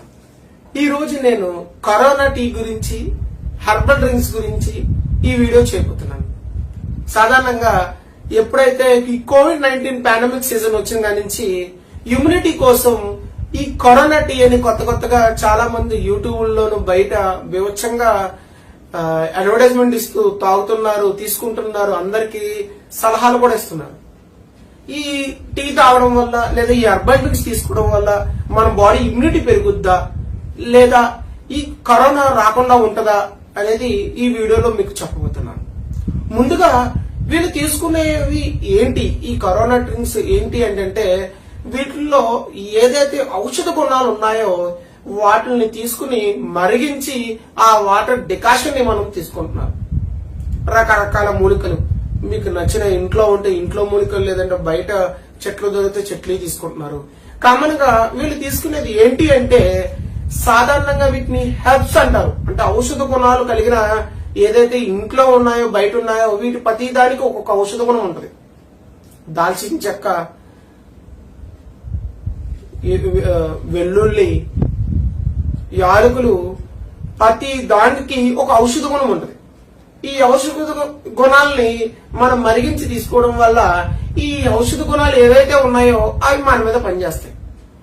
మరి ఇది ఇంతకు ముందు పాటించారండి, ఇప్పుడు పాటించట్లేదు, అందుకని ఈ రోగాలు వస్తున్నాయని కూడా చెప్పే వాళ్ళు ఉన్నారు. కానీ పూర్వకాలంలో పాటించే పద్ధతి ఏంటంటే వాళ్ళు వారానికి ఒకసారి తీసుకునేవారు తప్ప రోజు తరబడి తీసుకునేవారు కాదు. పొద్దున్న, మధ్యాహ్నం, సాయంత్రం తీసుకునేవారు కాదు. ఏదో వారానికి ఒకసారి వాళ్ళు హెల్త్ బాగోలేనప్పుడు వాళ్ళ యొక్క వైద్యుని అడిగి సలహా మేరకు మాత్రమే దాంట్లో ఉన్న ఈ కషాయం తాగండి అని చెప్పేవారు తప్ప ఈ రోజు అదే కషాయం తాగేవారు కాదు. ఈ కషాయం తీసుకోవడం వల్ల వచ్చే నష్టం ఏంటి, వచ్చే లాభం ఏంటి అనేది కూడా తెలుసుకోవాలి. మొట్టమొదటిగా వీటి వచ్చే వల్ల లాభం ఏంటంటే ఈ హెర్బ్స్ వల్ల ఈ డైజెస్టివ్ సిస్టమ్ మీద పడి ఇవి లాక్సేటివ్ గా పనిచేస్తాయి.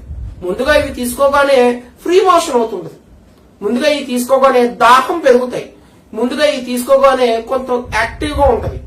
ఈ హెర్బల్ డ్రింక్స్ అంటేనే మన యొక్క ప్రత్యామ్నాయం ఏంటంటే ఇవి ఏదైతే తీసుకుంటామో ఇవి యొక్క ఔషధ గుణాలు అనేవి శరీరం మీద ప్రభావితం చేస్తాయి. డాక్టర్ హానిమాన్ గారు హోమియోపతి కనిపెట్టేటప్పుడు హోమియోపతి ఎలా తెలుసుకున్నారంటే గనక ముందుగా ఆయన ఈ హెర్బ్స్ గురించి బుక్కులు ట్రాన్స్లేట్ చేస్తున్నప్పుడు ఈ సింకోనా బార్క్ ని చూస్తారు. ఈ సింకోనా బార్క్ ని అక్కడ ఉన్న వాళ్ళు మలేరియాకి ముందుగా వాడతారు. ఎలా అంటే ఈ సింకోనా బార్క్ ఏదైతే ఉందో దాని యొక్క పేరు తీసుకుని, చెక్క పేరుని ఈ టీ డికాషన్ లా తీసుకుని ఆ కషాయాలు తాగుతారు. ఒక గ్లాస్ తాగితే అక్కడ మలేరియా వ్యాధి తగ్గుతుంది. అప్పుడు హానిమాన్ గారు ఏం చేస్తారంటే ఈ డికాషన్ గ్లాస్ కాకుండా ఇంకొద్దిగా డోస్ పెంచి తాగుతారు. అప్పుడు ఆయనకి మలేరియా లక్షణాలు అనేవి కనబడుతూ ఉంటాయి. అప్పుడు హోమియోపతి సిద్ధాంతాన్ని అర్థమైంది. సిమిలియా సిమిలివస్ క్యూరటస్ అంటే ఒక ఔషధ గుణంలో ఏదైతే ఉన్నాయో వాటిల్లోనే రోగాన్ని తగ్గిస్తూ ఉంటాయి, దాని ద్వారానే ఏదైతే లక్షణాలు ఉన్నాయో ఆ లక్షణాల ద్వారా రోగాన్ని కూడా తగ్గించవచ్చు అని. ఈ హెర్బల్ డ్రింక్స్ కూడా మనం ఎక్కువగా తీసుకుంటే దాని యొక్క డ్రగ్ ప్రూవింగ్ అనేది మనకు జరుగుతూ ఉంటాయి. అంటే ఇప్పుడు దాల్చిన చెక్క ద్వారా ఏదైతే లాభదాయకమో దాంట్లో ఉన్న నష్టాలు కూడా మనలో కనబడుతూ ఉంటాయి. దాన్ని మన వాళ్ళు సింపుల్ గా ఏమంటారంటే వేడి చేసింది అంటారు. ఈ వేడి అంటే ఏంటంటే విరోచనం మందం అవడం కానీ, లేదంటే నీరుడు మంట అవడం కానీ, అతిదాహం కానీ దీన్ని వేడి అంటారు. కాబట్టి మనం ఈ హెర్బల్ డ్రింక్స్ తీసుకునేటప్పుడు తరచుగా వాడడం అనేది ప్రమాదకరం. కొంతవరకే మనం దాన్ని వాడాలి. కొంతమంది హెర్బల్ డ్రింక్స్ లో షుగర్ ఐటమ్స్ కానీ, ఉప్పు కానీ ఎక్కువగా యూజ్ చేసే కూడా కొన్ని డ్రింక్స్ ఉంటాయి. అవి హైపర్ టెన్షన్ వాళ్ళు, డయాబెటిక్ వాళ్ళు అస్సలు వాడకూడదు. ఇవి ఎప్పుడో నెలకోసారి తీసుకుంటే ఆరోగ్యకరం కానీ రోజు తీసుకుంటే దీంట్లో ఉన్న ఔషధ గుణాలు మన మీద పడి మనకి దాని తర్వాత పెద్ద ఉపయోగకరం కాకుండా దీని మీద ప్రమాదకరమైన మన మీద పడుతూ ఉంటాయి. సో హెర్బల్ డ్రింక్స్ తీసుకునేటప్పుడు తరచుగా కాకుండా వారానికి కానీ నెలకు కానీ తీసుకోవడం మంచిది. ఈ గుణాలను రోజు తీసుకోవడం వల్ల మన ఆరోగ్యం ప్రమాదకరం తప్ప ఎటువంటి ఉపయోగం కూడా ఉండదు. సో ఈ హెర్బల్ డ్రింక్స్ లో ఇంకేమైనా మీకు డౌట్ ఉంటే ఈ మెసేజ్ చేయండి, నేను ఖచ్చితంగా దీనికి మీకు సమాధానం ఇస్తాను. కనుక మీకు నచ్చినట్టయితే లైక్ చేయండి, షేర్ చేయండి, సబ్స్క్రైబ్ చేయండి. Thank you. అమర్ హోమియో.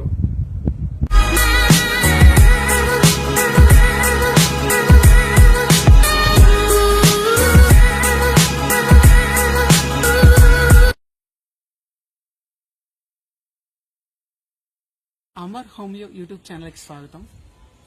నేను ఈరోజు ఎటువంటి వీడియో చేయట్లేదు. కారణం ఏంటంటే ఈ వారం ఏదైతే ఆదివారం ఉందో ఆ రోజు ఒక ప్రత్యేకంగా నేను వీడియో చేయబోతున్నాను. ఆ వీడియోలో మీరు ఇన్నాళ్ళు ఏదైతే నన్ను క్వశ్చన్ చేస్తున్నారో కామెంట్ బాక్స్ లో కానీ కొంతమంది ఫోన్ చేసి అడుగుతున్న క్వశ్చన్స్ అన్నిటిని కలిపి నేను ఒక 10 క్వశ్చన్స్ ని కలిపి ఒక చిన్న వీడియో చేద్దాం అనుకుంటున్నాను. అండ్ చాలా మంది వీడియోలు కింద మెసేజ్ చేయడం కానీ కొంతమంది ఫోన్ నెంబర్ తీసుకుని ఫోన్ చేయడం కానీ చేస్తున్నారు. నేను ఈ వీడియో యూట్యూబ్ లోనే ఈ వీడియోని చేస్తే వాళ్ళకు కూడా ఒక క్లారిటీ వస్తుంది. వాళ్ళు ఏమడుగుతున్నారు, నేను దానికి సంబంధించిన ఆన్సర్ ని చాలా క్లారిటీగా చెప్పగలనని నేను ఆశిస్తున్నాను. ఇలా మీలో ఎవరికైనా సందేహాలు ఉంటే ఈ కరోనా కాలంలో మనం క్లినిక్ వెళ్ళడం కూడా కొద్దిగా కష్టంగా ఉంటుంది కాబట్టి మీరు నా ఈమెయిల్ అడ్రస్ కి పూర్తిగా మీ పేరు, మీకు సంబంధించిన డౌట్, దాంట్లో మీకు ఏవైనా సందేహాలు ఉంటే మీ ప్రశ్నలకు సంబంధించి ఈ క్వశ్చన్ ఆన్సర్స్ కలిపి ఒక చిన్న వీడియో చేద్దాం అనుకుంటున్నాను.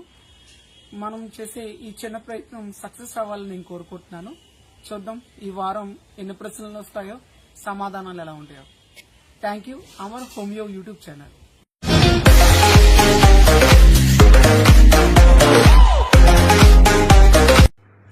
వర్షాకాలం అనగానే అందరికీ గుర్తుకొచ్చేది ఆ వర్షంలో తడిచి ఎలా ఎంజాయ్ చేశారనేది. అనుకోకుండా కావాలని.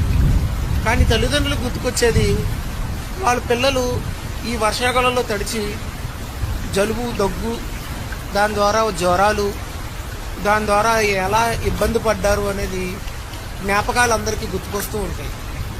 వర్షాకాలంలో కలిగే ఇబ్బందులు గురించి నేను 2 వీడియోలు చేశాను. ముందుగా జలుబు, తర్వాత దగ్గు. ఈ వర్షాకాలంలో ఇంకా అత్యధికంగా ఇబ్బంది పెట్టేది జ్వరాలు. అమర్ హోమియో యూట్యూబ్ ఛానల్ కి స్వాగతం. ఈ రోజు నేను ఫీవర్ గురించి, ఫీవర్ లో ఇప్పుడు తీసుకోవాల్సిన జాగ్రత్తల గురించి, ఈ ఫీవర్ లో ఉన్న రకాల గురించి ఈ వీడియో నేను చేయబోతున్నాను. ఈ వీడియోలో ముందుగా ఈ ఫీవర్ అంటే ఏంటి అనేది తెలుసుకోవాలి. ఫీవర్ అంటే శరీరంలో ఉన్న సాధారణ ఉష్ణోగ్రత కన్నా ఎక్కువగా ఉండడాన్ని ఫీవర్ అంటారు. సాధారణంగా చిన్నపిల్లల్లో ఒళ్ళంతా వేడిగా ఉందండి, పిల్లోడు అలసటగా ఉన్నాడు, పిల్లోడు చాలా చిరాగ్గా ఉన్నాడు అంటారు. ఇది చిన్నపిల్లల గురించి చెప్తున్నాను. ఇన్ఫాంట్స్ అంటే వాళ్ళకి నోరు లేని ఏదైతే చిన్న చిన్న పిల్లలు ఉన్నారో వాళ్ళు చాలా చిరాకు పడడం, అలసటగా ఉండడం, ఒళ్ళంతా వేడిగా ఉండడం, అసలు పొడుగు మారిపోవడం, ఇలాంటి లక్షణాలన్నీ చిన్నపిల్లల్లో కనబడితే తల్లికి టెంపరేచర్ అంటే థర్మామీటర్ లేకుండానే ఆమె ఫీవర్ ఉందని చెప్తుంది. సాధారణంగా మనం చేసే మిస్టేక్ లో అంటే ఇంతకు ముందు వాళ్ళు ఉన్న వ్యక్తులు ఎవరైతే ఉన్నారో వాళ్ళలో ఉండే తెలివితేటలు కానీ వాళ్ళలో ఉండే అనుభవం కానీ చాలా ఎక్కువగా ఉండడం వల్ల వాళ్ళు అలా చెప్తారు. కానీ ఇప్పుడున్న సందర్భంలో ఏంటంటే చాలా వ్యాక్సినేషన్ వేయడం వల్ల ఎన్నో వ్యాధులు సప్రెషన్ అయిపోయి ఇప్పుడు ఫీవర్ కండిషన్ ని థర్మామీటర్ తో తెలుసుకోవడమే చాలా మంచిది. అసలు ఈ థర్మామీటర్ లో చాలా రకాలు ఉంటాయి. మెర్క్యూరీ థర్మామీటర్, డిజిటల్ థర్మామీటర్, ఇప్పుడైతే ఇన్ఫ్రారెడ్ థర్మామీటర్ వచ్చినాయి. దీని ద్వారా ఏంటంటే అసలు టెంపరేచర్ తెలుసుకోవడం అనేది జనాలు తెలుసుకోగలుగుతున్నారు.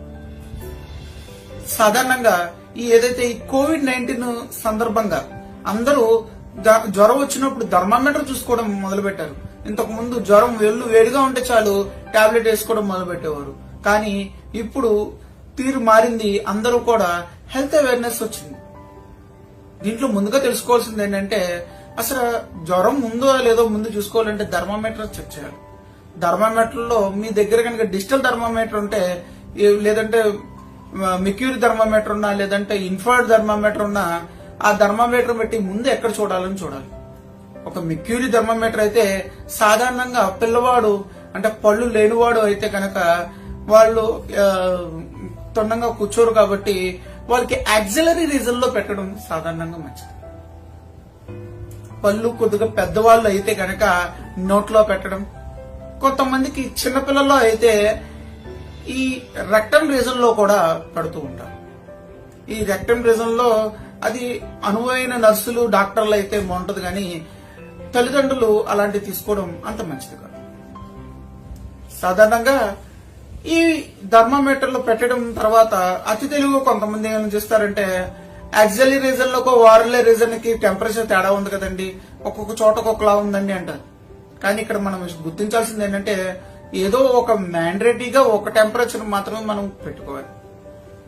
యాక్సిలరీ రీజన్ లో ఒక టెంపరేచర్ దానికి తేడాగా ఉంటాయి.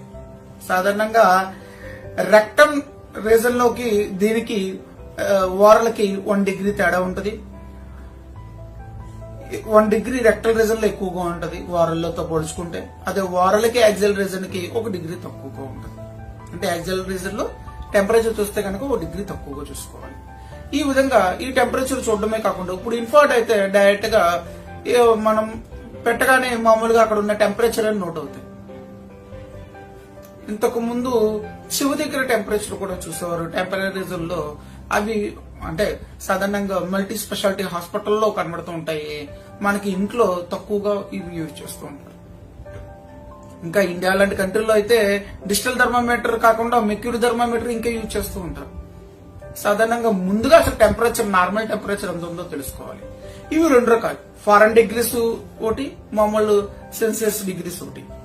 ఈ ఫారెన్ డిగ్రీస్ టెంపరేచర్ లో అయితే 98.6 ఉన్నది నార్మల్ టెంపరేచర్ గా, 37 డిగ్రీస్ ఉన్నది ఏదైతే సెల్సియస్ ఉందో దాన్ని నార్మల్ టెంపరేచర్ గా చూసుకోవాలి. సో ఫీవర్ కండిషన్ ఏంటంటే 100.4 ఉంటేనే ఫీవర్ ఉన్నట్టు.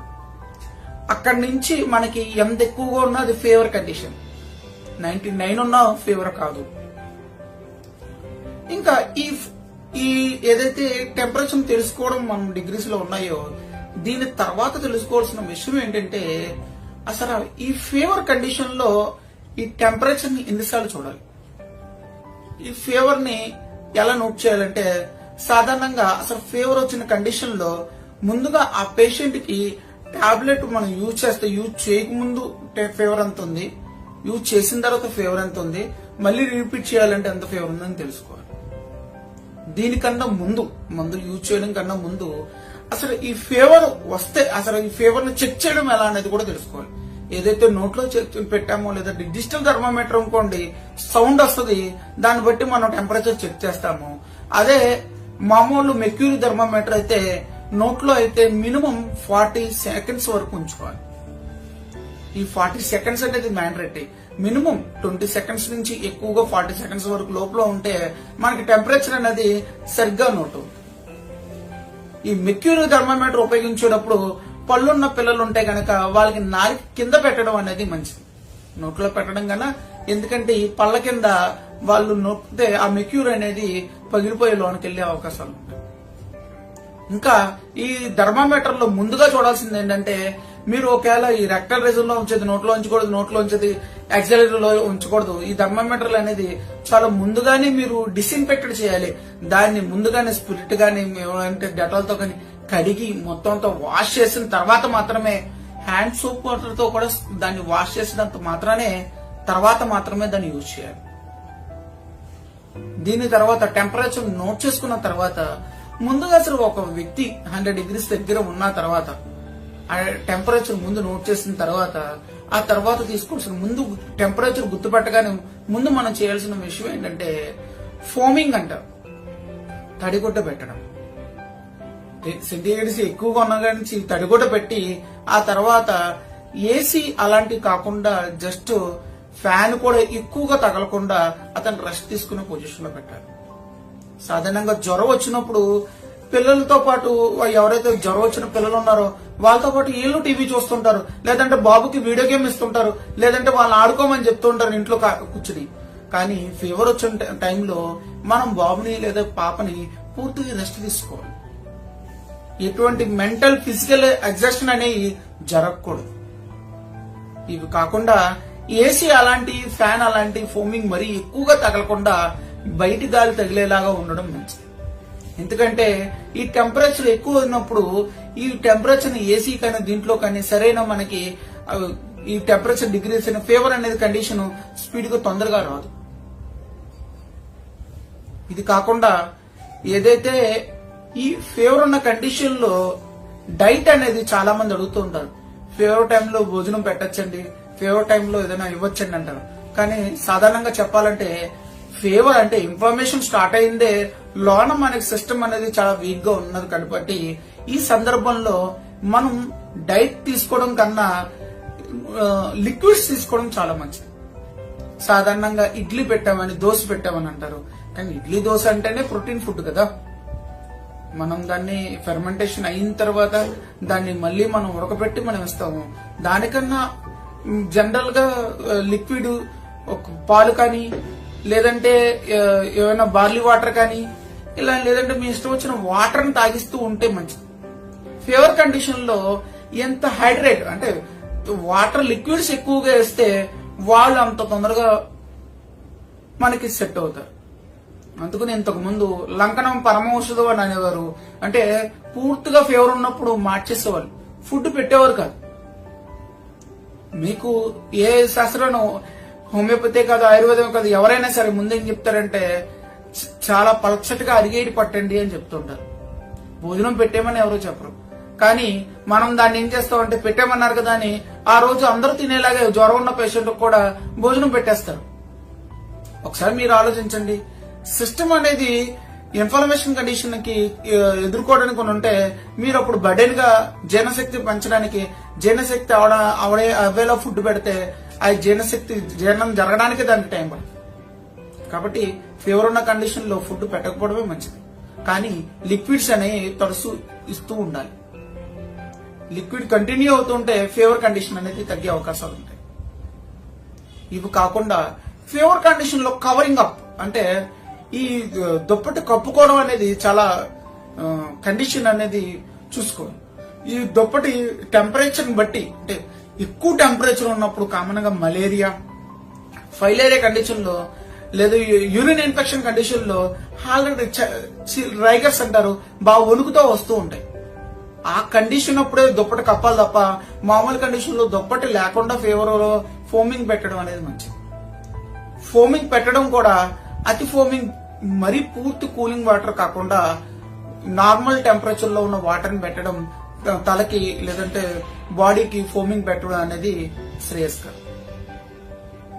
అసలు ఈ ఫీవర్ కండిషన్ ని చిన్నపిల్లల్లో పెద్ద పిల్లల్లో ముసలి వాళ్ళలో చూడడం ఎలా అనేది కూడా గుర్తుపట్టాలి. సాధారణంగా చిన్నపిల్లలు అంటే 2 సంవత్సరాల లోపు లేదా సంవత్సరం లోపు ఉన్న పిల్లలకి సాధారణంగా వాళ్ళకి ఏమి తెలియదు. ఒక అక్షరం ఉంటది, వాళ్ళు ఏడుస్తూనే ఉంటారు. ఒళ్ళమ్మో అంత పొడిబారిపోతుంది. ఎందుకు ఏడుస్తారో తెలీదు. తల్లి పాలు ఇద్దామని చెనుమల పెట్టినా కూడా వాళ్ళు పాలు తాగకుండా ఊసేస్తూ ఉంటారు, వాంతులు అవుతూ ఉంటాయి, ఏడుస్తూనే ఉంటారు.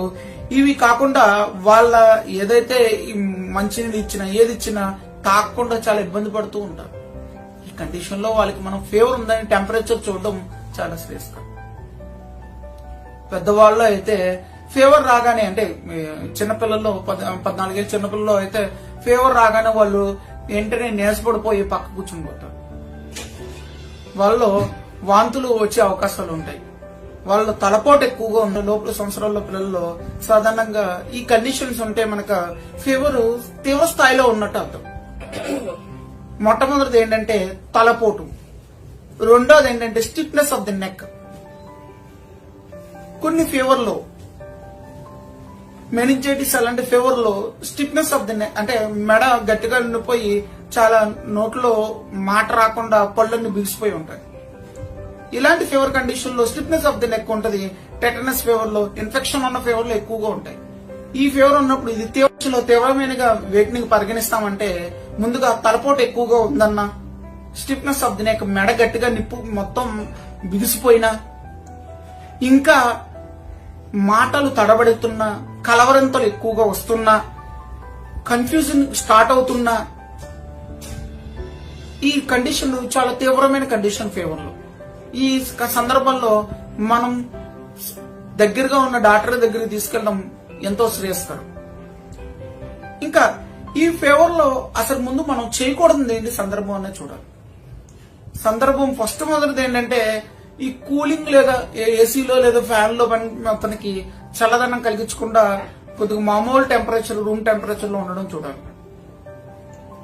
రెండోది ఏంటంటే భోజనం అలాంటివి పెట్టడం దూరంగా ఉండాలి. మూడోది అతను ఫిజికల్ మెంటల్ గా రెస్ట్లెస్ లేకుండా రెస్ట్ గా ఉండేటట్లు చూడాలి. అసలు ఈ ఫీవర్ లో టైప్స్ ఏంటంటే చాలా మంది ఈ ఫీవర్ కండిషన్ లో అందరూ అంటారు డాక్టర్ దగ్గరికి వెళ్ళామండి, నాకు ఫీవర్ కి 2,000 3,000 ఖర్చు చేయండి, లేదంటే ఇన్ని టెస్టులు అవసరం అండి అంటారు. సాధారణంగా ఫీవర్ 2 డేస్ నుంచి 3 డేస్ అంటే 2-3 రోజులు తగ్గపోతే కనుక అవి బాడీలో ఇన్ఫెక్షన్స్ బ్యాక్టీరియాస్ కానీ పారాసైట్స్ కానీ లేదంటే వైరల్ ఫీవర్ లా అని లేదంటే సిస్టమిక్ గా ఏమైనా డ్యామేజ్ వస్తుందా అనేది తెలుసుకోవడం ఎంతో ఇంపార్టెంట్. ఎందుకంటే సాధారణంగా మనకి ఫీవర్ అనేది ఈ వైరల్ ఫీవర్ కానీ బ్యాక్టీరియల్ ఫీవర్ కానీ లేదంటే మనకి ఏదైతే పారాసైట్ కానీ అంటే మలేరియా టైఫాయిడ్ ఇలాంటి ఫీవర్ కండిషన్ లో సాధారణంగా ఈ టైఫాయిడ్ ఫీవర్లు ఇవి కానీ కంటిన్యూగా ఉంటాయి. అసలు ఆ ఫీవర్ టెంపరేచర్ అనేది తగ్గించడం చాలా కష్టంగా ఉంటది. తర్వాత ఈ ఏదైతే ఇంటర్మీడియట్ ఫీవర్ అంటే తగ్గుతూ పెరుగుతూ మళ్ళీ నార్మల్ గా మళ్ళీ వస్తూ ఉంటాయో ఇవి చాలా పైరోజెనిక్ ఇన్ఫెక్షన్ గా ఉంటాయి. చాలా ప్రమాదకరంగా ఉండే ఫీవర్లు. అంటే ఈ కండిషన్ తెలుసుకోవడం గురించి ల్యాబ్ టెస్టులు చేయక తప్పదు. ఇంకొంతమందికి ఇన్ఫెక్షనేటెడ్ ఫీవర్స్ ఉంటాయి. సెల్యులైటిస్ కానీ లేదంటే హెపటైటిస్ కానీ చాలా తక్కువ ఫీవర్ ఉంటది, కానీ లోన చాలా ఇబ్బంది కలుగుతూ ఉంటారు. ఇది కండిషన్ ఆ సైన్స్ అనేది తెలుసుకోకపోతే హెపటైటిస్ మనకి స్కానింగ్ చేయకపోతే తెలియదు. ఇంకా సెల్యులైటిస్ అంటే ఏమైనా ఇన్ఫెక్షనేటెడ్ డయాబెటిక్ వాళ్ళకి ఏదైనా ఇన్ఫెక్షన్ అయినా వాళ్ళకు కూడా ఇలాంటి కండిషన్ వస్తాయి. యూరిన్ ఇన్ఫెక్షన్ ఉన్నా కూడా చిల్ రైగర్స్ ఫీవర్స్ వస్తాయి. ల్యాబ్ టెస్ట్ చేయకుండా ఇలాంటి వాటిలో ఫీవర్ ని కనిపెట్టడం చాలా కష్టం. కాబట్టి ఫీవర్ వచ్చినప్పుడు టెస్టులు చేయించకపోతే చాలా వరకు తెలియదు. చాలా మంది ఫీవర్ వస్తున్నా కూడా బండగా చాలా మంది వాళ్ళు తెలిసిన టాబ్లెట్లు వేసుకుంటూ గడుపుతూ ఉంటారు. చివరికి వాళ్ళ లివర్ కంప్లైంట్లు వస్తూ ఉంటాయి, మోషన్లు రక్తం పడుతూ ఉంటాయి. ఇలాంటి తీవ్రమైన కండిషన్లు వచ్చిన తర్వాత ల్యాబ్ టెస్ట్ చేయించుకుని తర్వాత హాస్పిటల్లో జాయిన్ అవుతారు. ముందుగా గుర్తించాల్సింది ఏంటంటే మనకి ఫీవర్ అనేది ఏంటి అనేది డాక్టర్ యొక్క పని. నీకు ఫీవర్ లక్షణాలు ఉన్నాయని నువ్వు కనిపెట్టడం నీ పని. ఒళ్ళు టెంపరేచర్ ఉందని చూసుకుని దాని టెంపరేచర్ ఎక్కువగా ఉంది, నేను అలసట గా ఉన్నాను, ఓకే నాకు ఫీవర్ గా ఉందని నువ్వు డాక్టర్ దగ్గరికి వెళ్ళాలి. కానీ నువ్వు సొంతంగా వైద్యం చేసుకోవడం శ్రేయస్కరంగా. చాలా మంది నన్ను యూట్యూబ్ ఛానల్లో అందరూ అడుగుతూ ఉంటారు, మీరు మందులు చెప్పట్లేదు ఏంటండి, లేదంటే దీనికి మందులు ఇవ్వలేదేంటని. నేను ఈ యూట్యూబ్ ఛానల్ పెట్టడానికి ముఖ్య ఉద్దేశం ఏంటంటే నేను జనాల్లో అవేర్నెస్ తీసుకురావడానికి, మీకు మీ యొక్క వ్యాధి లక్షణాలు ఇవి, దీని తీవ్రత ఎలా ఉంటుందని చెప్పడానికి తప్ప నేను ఈ యూట్యూబ్ ఛానల్ ద్వారా మీరు వైద్యం చేసుకోవాలని చెప్పడానికి కాదు. ఎందుకంటే ఇది వైద్యుడి యొక్క బాధ్యత. మనం వ్యాధిగ్రస్తుడు వైద్యుడి దగ్గరికి వెళ్ళాలి, కానీ వ్యాధిగ్రస్తుడే వైద్యుడు అవడం కరెక్ట్ కాదు. ఇంకా ఈ ఫీవర్ కండిషన్ లో మనం తీవ్రతను మనం తగ్గించుకోకపోతే అంటే టెంపరేచర్ కనుక మనం తడిగుడ్డ పెట్టకుండా లేదంటే ఎటువంటి జాగ్రత్తలు తీసుకోకపోవడం వల్ల ఏమవుతుందంటే ఏదైతే మన బ్రెయిన్ లో హైపోథాలమస్ లోంచి ఈ ఫీవర్ కండిషన్ కంట్రోల్ చేయడం గురించి ఫిట్స్ అనేది రిలీజ్ చేస్తుంది. ఈ ఫిట్స్ ఎప్పుడైతే వస్తాయో అప్పుడు టెంపరేచర్ ఆటోమేటిక్ గా తగ్గుతుంది. ఈ కండిషన్ తీవ్రతం అయితే ప్రమాదకరం. ఇది కాకుండా ముందుగా ఫ్యామిలీలో కనుక ఫిట్స్ ఎపిలెప్సీ బ్యాక్గ్రౌండ్ ఏమైనా ఉంటే కనుక వాళ్ళు చిన్నపిల్లలు ఎవరైతే పిల్లలు ఉంటారో వాళ్ళకి ఈ ఫిట్స్ వస్తుందనేది మనం గుర్తించాలి. అంటే లక్షణాలు ఉంటాయి, మనం జాగ్రత్త పడాలని అర్థం. అంతేకాని అందరికి మా నాన్నగారికి వాళ్ళకి పెరాలసిస్ ఉందండి, నాకు మా అబ్బాయికి ఫిట్స్ వస్తాయంటే చెప్పలేం. కానీ జాగ్రత్త పడడం అనేది తల్లిదండ్రుల బాధ్యత.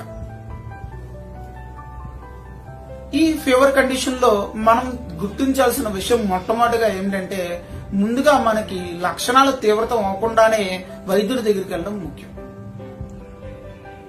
అమర్ హోమియో ఎవరైతే వాడుతున్న పూర్వ పేషెంట్లు ఎవరున్నారో వాళ్ళందరూ కూడా ఈ మా హోమియోపతి మందుల ద్వారా వాళ్ళకి ఫీవర్ విత్ ఇన్ డేస్ లోనే తగ్గిన అవకాశాలు ఉన్నాయి.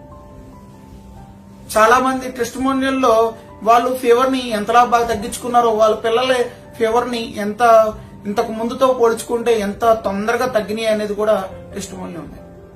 కాబట్టి అమర్ హోమియోలో మీరు కనుక చూపించుకుంటే ఇలాంటి ఫీవర్లు అనేవి చాలా ఈజీగా తగ్గించుకోవచ్చు.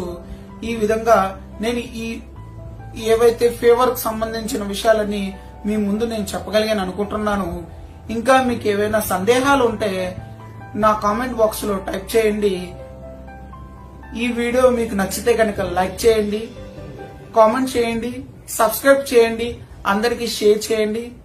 Thank you. అమర్.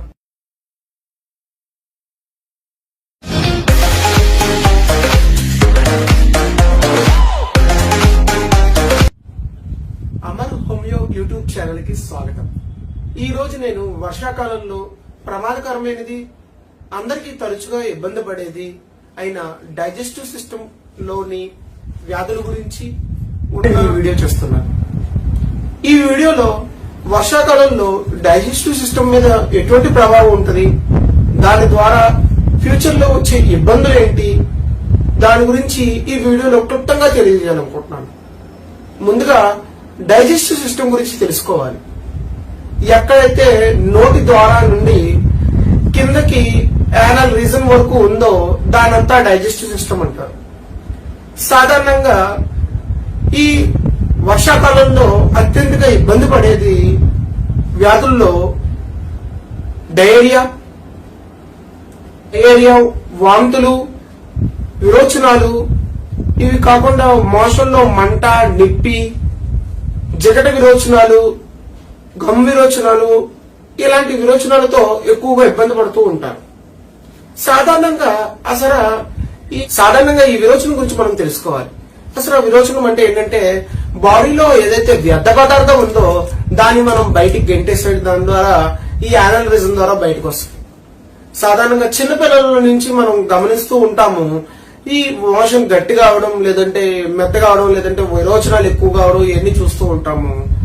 ఇది దీంట్లో ముందుగా సాధారణం ఏంటి, అసాధారణం ఏంటనేది తెలుసుకోవాలి. సాధారణంగా గట్టిగా అయినా లేదా కొద్దిగా అవుతున్నా వీళ్ళు మలబద్ధకంతో బాధపడుతున్నట్టు అర్థం. మోషన్ ఒకేసారి అవి దాంట్లో ఎటువంటి ఇబ్బంది లేదు. ఒకసారి మోషన్ కి వెళ్ళగానే అర్జీ రాగానే వెళ్ళి మోషన్ అయిపోయింది, తర్వాత ఎటువంటి ఇబ్బంది లేకుండా బయటకు వస్తే వాళ్ళు మలబద్ధకం లేని సాధారణమైన విరోచనంతో సమానం. ఇవి కాకుండా నీటి విరోచనాలు, నీరులాగా అవడం, పలచగా అవడం, లేదంటే గమ్ మోషన్స్ అంటే జిగటగా జెల్లీలాగా మెరుస్తూ ఉన్న మోషన్స్ అవడం, ఇవి విరోచనాలు అంటారు. దీన్ని డయేరియా అనొచ్చు, ఎక్కువగా అవుతే వీటిని డయేరియా అనొచ్చు, లేదా ఇది ప్రమాదకరమైన సూచనలోని డైజెస్టివ్ సిస్టమ్ లో ప్రమాదకరమైన సూచనలు అంటారు. సాధారణంగా దీంట్లో ముందు మలబద్ధకం గురించి తెలుసుకోవాలి. ఈ మలబద్ధకస్తులు ఎలా ఉంటారంటే ఈ పదంలోనే బద్ధకం అంటే మోషన్ రాదు. వాళ్ళకి శరీరంలో ఇది రావడానికి చాలా ముక్కుతారు. చిన్నపిల్లలు అయితే ఏడుస్తారు. ఎంత బాధపడుతూ ఉంటారంటే వచ్చిన తర్వాత కొద్దిగా అవుతుంది. దీనికోసం వాళ్ళు చాలా యాతనలు పడుతూ ఉంటారు. రకరకాల మందులు తీసుకుంటూ ఉంటారు. తీసుకోగానే తెలియకుండానే అయిపోతూ ఉంటది. లేదంటే గ్యాస్ గాలి పోతున్నప్పుడు దాంట్లో పోతూ ఉంటది. ఇలా రకరకాల ఇబ్బందులు పడుతూ ఉంటారు. ఈ సాధారణంగా మలబద్ధకం అనేది ఏంటంటే ఇది చాలా కారణాలు ఉంటాయి వీటికి రావడానికి. మొట్టమొదటిది చిన్నప్పటి నుంచి వీళ్ళకి వ్యవస్థ ఇలాగే ఉండడం. 2 బాగా యాంటీబయోటిక్స్ ఇలాంటి ఎక్కువగా వాడడం. 3 తీవ్రమైన వ్యాధులైన డయాబెటిక్ ఇలాంటివి ఉండడం. సిస్టమిక్ వ్యాధులైన చాలా క్రానిక్ డిసీజ్ ఎన్నాళ్ళ నుంచో రన్ అవడం. ఈ వ్యాధిగ్రస్తులందరికీ కూడా వీళ్ళకి మలబద్ధకం అనేది సహజం. ఈ మలబద్ధకాన్ని మనం గుర్తించాల్సింది ఏంటంటే ముందుగా వీళ్ళు మోషన్ సాటిస్ఫై కావడం, ఇంకా కొద్దిగా ఉందండి అని ఫీల్ అవుతూ ఉంటారు. అత్తమానం వస్తున్నట్టు ఫీలింగ్ ఉంటుంది, కానీ అంతే రాదు. మోషన్కి వెళ్ళడంలో నీరుడు ఎక్కువ అవుతుంది, కానీ మోషన్ రాదు. ఈ మలబద్ధకం సూచన. ఈ ప్రమాదకరం ఏంటంటే ఈ మలబద్ధకం ద్వారా వీళ్ళకి పైల్స్, ఫిస్టుల్లా ఇలాంటి ఎన్నో ప్రమాదకరమైన వ్యాధులన్నీ సూచిస్తూ ఉంటాయి. ఈ వర్షాకాలంలో ఈ మలబద్ధకస్తులు దీన్ని ఏవైనా ఫుడ్ ఏమైనా తీసుకున్నప్పుడు వీళ్ళకి విరోచనాలు అయినప్పుడు కడుపు నిప్పు వచ్చి విరోచనాలు అవుతే వీళ్ళు ఎప్పుడు గట్టిగా ఏదంటే ఇప్పుడు మోషన్ లో జిగురు పడుతుందండి అంట. ఆ జిగురు ఏంటంటే ఏదైతే మన జీర్ణ వ్యవస్థలో మంచి బ్యాక్టీరియా ఉందో అది అంతా కూడా వెళ్ళిపోతూ ఆ మంచి బ్యాక్టీరియా ద్వారా ఈ వాసనతో కడుపు నిప్పుతో మోషన్స్ అవుతూ ఉంటాయి. దీనికి చాలా కారణాలు ఉంటాయి. పారాసైట్ ఇన్ఫెక్షన్ అవ్వచ్చు, బ్యాక్టీరియల్ ఇన్ఫెక్షన్ అవ్వచ్చు, వైరల్ ఇన్ఫెక్షన్ అవ్వచ్చు. దీనికి చాలా కారణాలు ఉంటాయి.